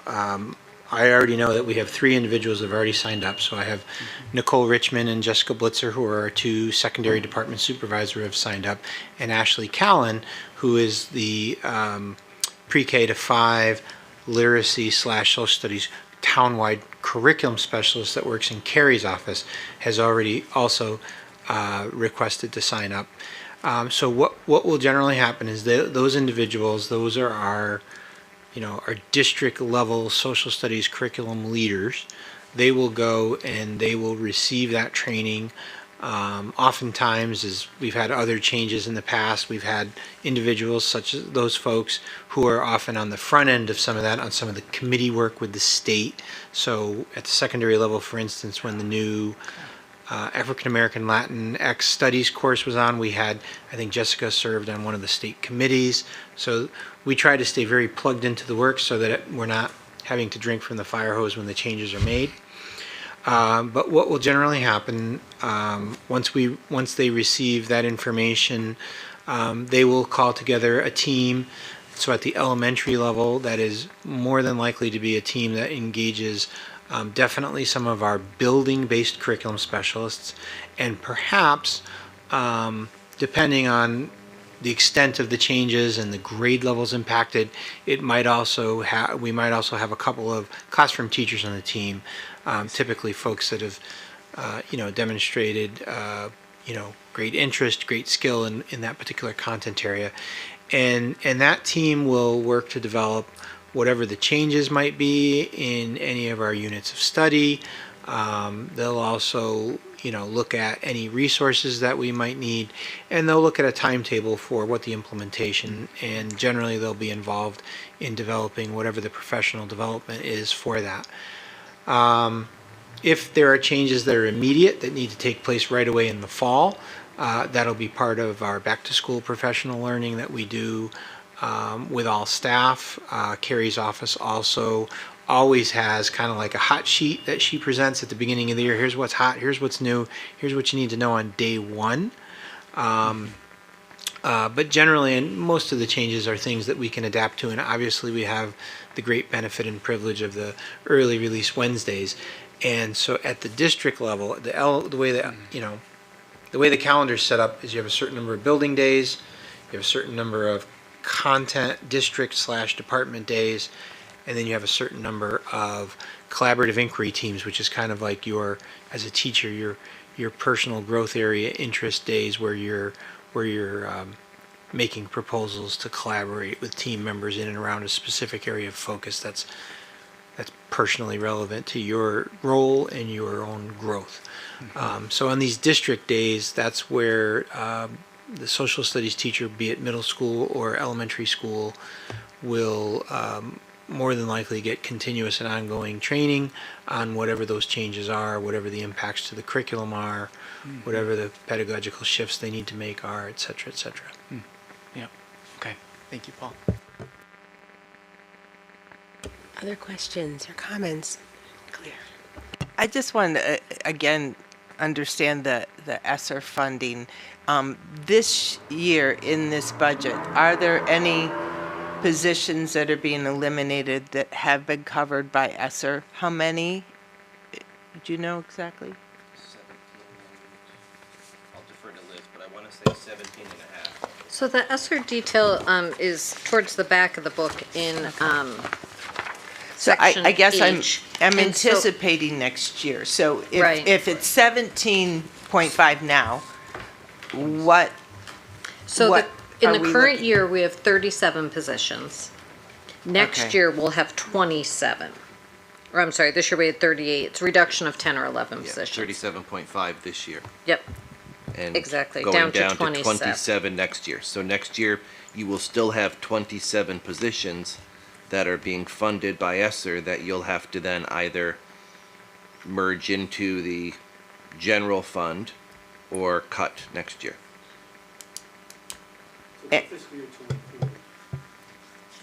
So we're currently in This is 22, 20. 23. For next year, for 23, 24, we will have 27 positions that in the following year, 24, 25, you will have to make a decision on. Those Yeah. positions will need to be eliminated or added to the general fund or a combination thereof. Okay, and if I understand the budget correctly, that the additions this year, there've been a lot of cuts, but the additions have been because of a lot of our special ed needs. That's correct. And that's not going down. And a lot of these ESSER funds, these 27 positions, I would bet a good percentage of them are going to special ed and, high needs. Is that correct? So most of, oh, I'm sorry, go ahead. I was just gonna say. Who's that? The ESSER positions are going towards learning recovery in particular keeping our class sizes smaller, so we still have 5 elementary class teachers, classroom teachers in there, as well as some of our math coaches, et cetera. And then we have many positions that are focused on student mental health.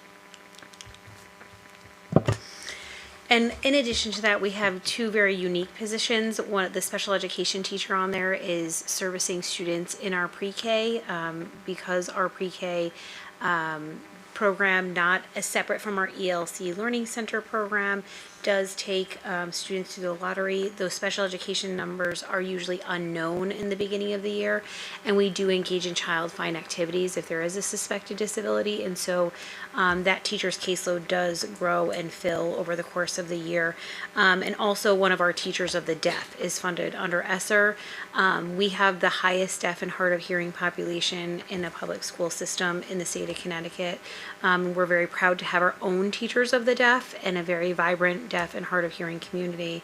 And so that is something we're not seeing a decrease in that population. And so that's a really unique certification area and need in our district that's unique to our district versus other districts. We may have to meet in a different room next year for the amount of cuts. I'm going to make a comment or question, if I may, and your question segues, you were tapping into my brain as I was tapping into yours. We were tapping into each other. So recognizing the reality of ESSER funding, how we're still utilizing it in consideration of this budget, but the reality of next budget, ESSER funding will no longer be there. However, the realities of how it's been servicing us will remain. And if I'm understanding correctly, and especially from the previous presentation, many of the challenges that ESSER funding has helped to address, many of those, and as we know, ESSER funding has specific ways it has to be allocated, specifically for things manifesting from the pandemic. However, if I recall correctly, many of those challenges were already precipitating the pandemic, were starting to increase, and because of the pandemic, they've exponentially increased. So even though, even though ESSER funding will not be available to us, we will continue to still have the challenges that need to be addressed as it relates to our young people's mental health, behavioral health, social emotional learning. So with that, and recognizing how there are already a few cuts, and tapping into your point of come next year, there's the potential for more cuts. But again, we can't unhear what you all have said, and we can't unknow what you all have said. What are your thoughts? Maybe I'm just going to leave it just like that, because sometimes there's no specific answer to. I'm just going to leave it just like that.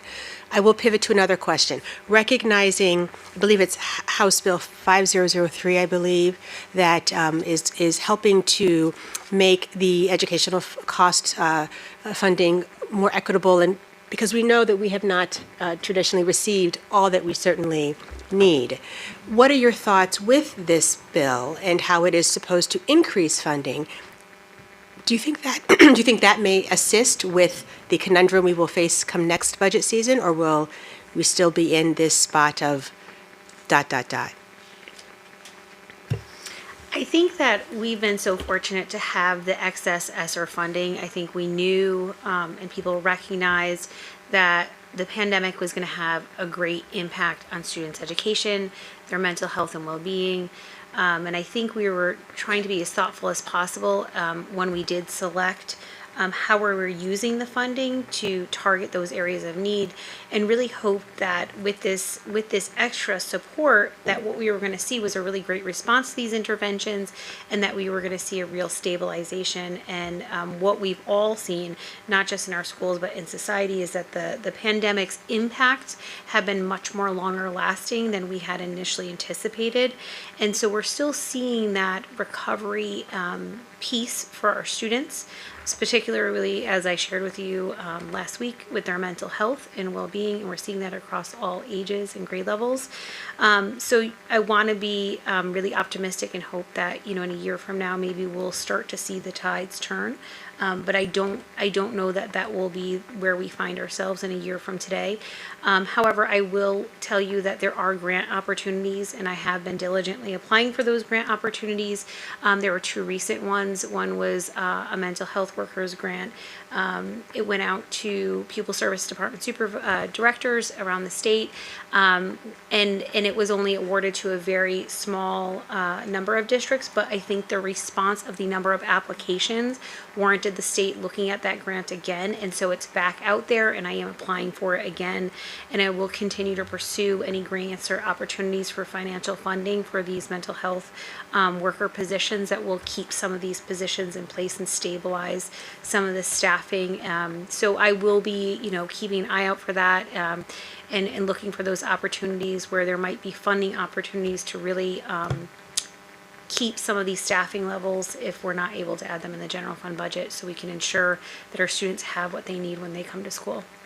Yeah, I think what you, if I can just jump in a little bit, I think what you're hitting upon is really the foundation of what we've been struggling with over the last couple of years, and I think we've said a number of times, as far as the ESSER funding, is that it certainly has provided us with the means to address some of the needs, not all obviously, but some of the needs that we have seen and will continue to see with our students and with our community and with our families. The struggle is that these needs, from what we're seeing currently, are not going away. And it's kind of, you're asking as far as a crystal ball, do we know where we're going to be a year from now, if they're going to be everybody's fixed or everybody's better?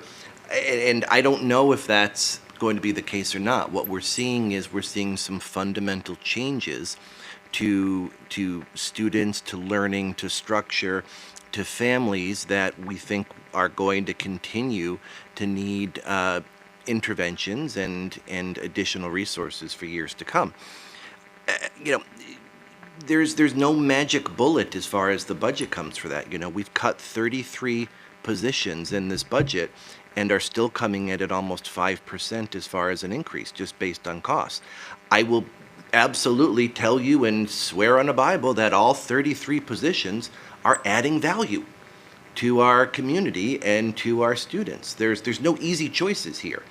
And so what we're faced with is then, how do we continue to provide the resources and the supports for our students, for our families, that we're committed to, that we've all been a part of West Hartford for, that we can do in a way, though, that also is aware of and responsible through a fiduciary means to our taxpayers and to our town and to our community, recognizing that this is not an endless well, and that's always been the struggle.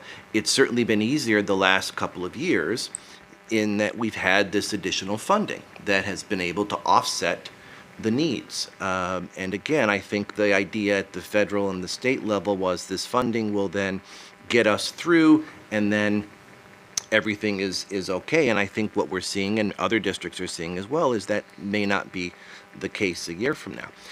I don't know what the excess cost is going to do. I don't think it's going to be a blanket solution for districts, for us and for other districts. I mean, Liz, you're much closer to that with the CASBO than all of us, if you want to. No, I think what you said is correct. We really don't know what's going to happen with that bill and really the ultimate impact that it will have. But I don't think it will provide enough financial relief for us, certainly to address some of the shortfalls that we'll see when the ESSER funding goes away. Thank you. Melissa, I wanted to ask you, given that the special ed costs are probably the biggest driver, one of the biggest drivers of this budget, and they only seem to be going up every year, is there any other type of funding that is available that you see on the horizon that might be coming either from the state legislature or from someplace else? Other than the grants I mentioned, there hasn't been, to my knowledge, any new funding sources being released, but this is a common trend we're seeing across districts with pupil service expenditures. As you saw, the out-of-district costs have jumped significantly.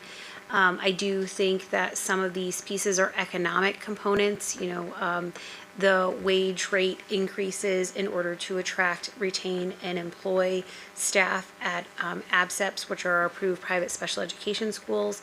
They're facing staffing difficulties just as we're facing staffing difficulties and becoming more competitive in the market. They've, passed along the expense, I think, in some ways in order to secure the staffing that they need. And then that coupled with transportation costs, with gas prices, transportation companies, obviously their rates and wages have increased for them to be able to retain employees and also to cover the expense of gasoline.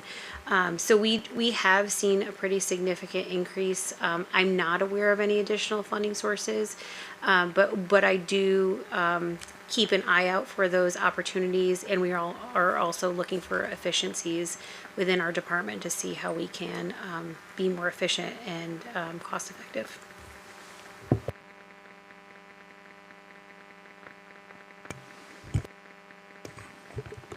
Yeah, so, just reflecting with everyone on this sort of philosophical and political, financial crossroads that we will have in the next year. And, I'm thinking about the crowd that we had tonight, and ESSER funding didn't make those parents connected. ESSER funding didn't make them go and do STEM PM after school. In a way, I feel like I'm still very optimistic about what is ahead of us because of the ways that community can respond to crises, to solving shared problems. And I hope that the next year includes new efforts to create community, to lift each other up, and to continue that work. I'm looking at all of these positions funded by ESSER money, and they are irreplaceable. And it's challenging to think about how those positions will, the absence of those positions in the following school year would mean. And in that, though, I think is the ingenuity and the care, the mutual care and community that needs to respond to those, where some of these positions are supporting. And schools have always been the place where people support each other. And I'm proud that West Hartford has that culture, and that this is, I think, going to be a chance for the community to show what it's made of, and to respond in ways that not just people looking out for themselves, but people looking out for each other.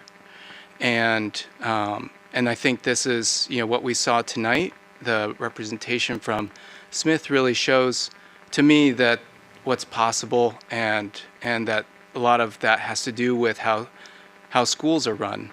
And I'm really proud of that. And so when we see these kinds of choices, of course we want to support the positions, and I know that we will do everything that we can to do that. But I also think it's a moment to kind of redefine how we participate in the public, how we support the common good in each other. And I think this is perhaps you know, silver lining, I suppose, of a challenge such as this.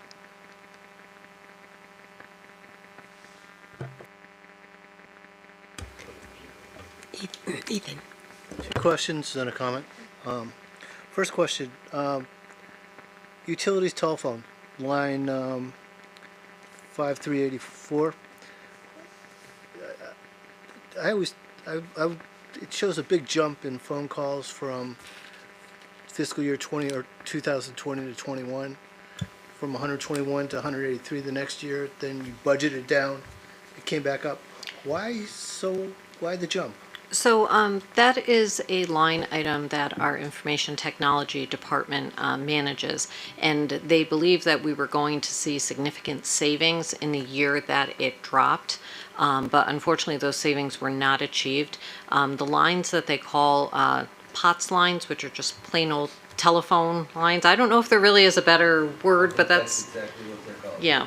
So the plain old telephone lines, the cost of those has gone up significantly. So they are doing a concerted effort to basically go line by line to ensure that we're really only paying for the lines that we have. But those lines generally support things like emergency telephones, elevator telephones, fire alarm systems. Those all go through the standard old technology. And so they're taking a look at those, they're going through, and they are hopeful that we'll be able to reduce that cost. But that's why you see kind of the up and down in that line item. But they are checking it. They are, every I line. once had an experience at a company I worked where we had a phone, seemed to go 24 hours to Las Vegas, that nobody knew what it was, and we killed it and never heard back from anybody. Yeah, no, these are not just individual calls that are being made. No, and I- such. Yeah, no. They're It just going seems through. It's awful just high and unfortunately, there's certain systems, as Liz explained, there's certain systems that we can't simply move to cellular. We have to have our active shooter system and so forth. Those go over those systems. Next question, the workers' comp had a large increase. Is that something that comes from the town? Or? It is. So that line actually handles our workers' comp and all of our personal and property and liability insurance. Oh. All of those are managed by the town, and we receive an allocation based on our exposure. Okay. And then my last is a comment, and then I think I'm done. At least I thought I was done before. Is probably given the situation with $2 million or $1.8 million of ESSER going away this current fiscal year, another $4 million next year, we probably shouldn't be waiting till March to be looking for different ways to do things. And I don't know what they are, but it's probably conversations we should have sooner rather than later because it's coming. So. Well, and understand, as we explained earlier, we start the budget process in August. So yeah, these are not. We don't wait until we're in front of you guys to be presenting ideas and so looking for solutions. I appreciate that, Yeah. but I speaking for myself, I think the board should be involved in those sooner than later if we can, task force or whatever, just suggestion. So, thank you. Other questions or comments or thoughts? Yes, Jason. I had a question about the teacher in residency programs. Now, we're going from 3 positions to 2 in this year. And that entire program is ESSER funded, is that correct? It is, and also I found a grant too that we were able to apply for. Rosina and I applied for and got. It wasn't a significant number, but it did help put some support into that program. Awesome. Okay. And can you, in ballpark terms, how much is it for one position? What we ended up doing was essentially you're agreeing to pay the individual what their salary was in their previous role. So essentially it's the same salary as a pair. I think we ended at about 28,000 for each of those. And then there's also I think it was a $6,000 stipend for the mentor teacher within the classroom. I see. Okay, thank you. Correct, and that's, again, maintained through their previous, we don't change any of the benefits component. So that's, again, one of the huge advantages for someone to go into this program is that in a traditional, program, if I'm, let's say I'm a para and I want to become a teacher, I need to go get certified and go through all that. Oftentimes I may need to stop working. And as you know, to be able to do that and get through a program that may take you 1 or 2 years and not only forego income, but also forego insurance, it's quite honestly just not realistic and a lot to ask folks. So this program allows us to maintain their a salary component as well as their benefits component. So you only take internal candidates? So what we did this year is we were fortunate enough to have, and that's why we ended up with 3. We originally had planned on 2. Our proposal to the program was to allow for 2. We had 3 outstanding internal candidates, so we ended up going in that direction. So that's where we did land. Right now, we've been sort of tapping and knocking on every door and trying to see if we can end up with 2 again. There are West Hartford folks, and I'm hoping we've got some feelers out there, but I have been coordinating with the program, and if we don't have any internal West Hartford candidates, they will allow us to interview folks from other areas, and they'll become West Hartford employees. And again, the partnership piece is that ultimately we're essentially guaranteeing them a teaching position here in the district. Other questions or comments?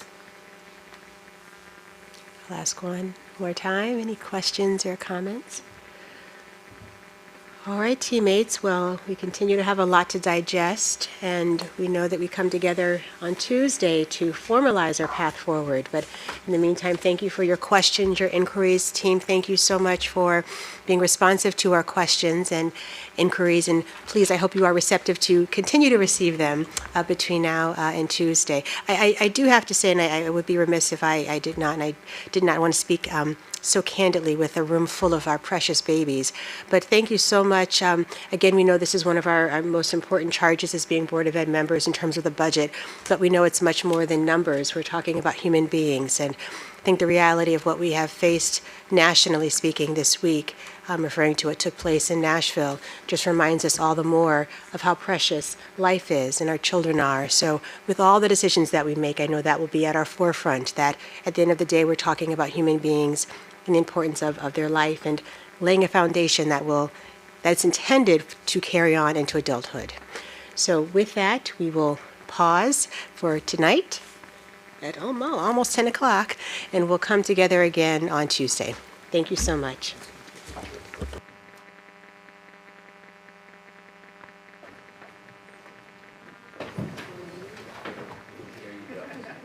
She get hang up on our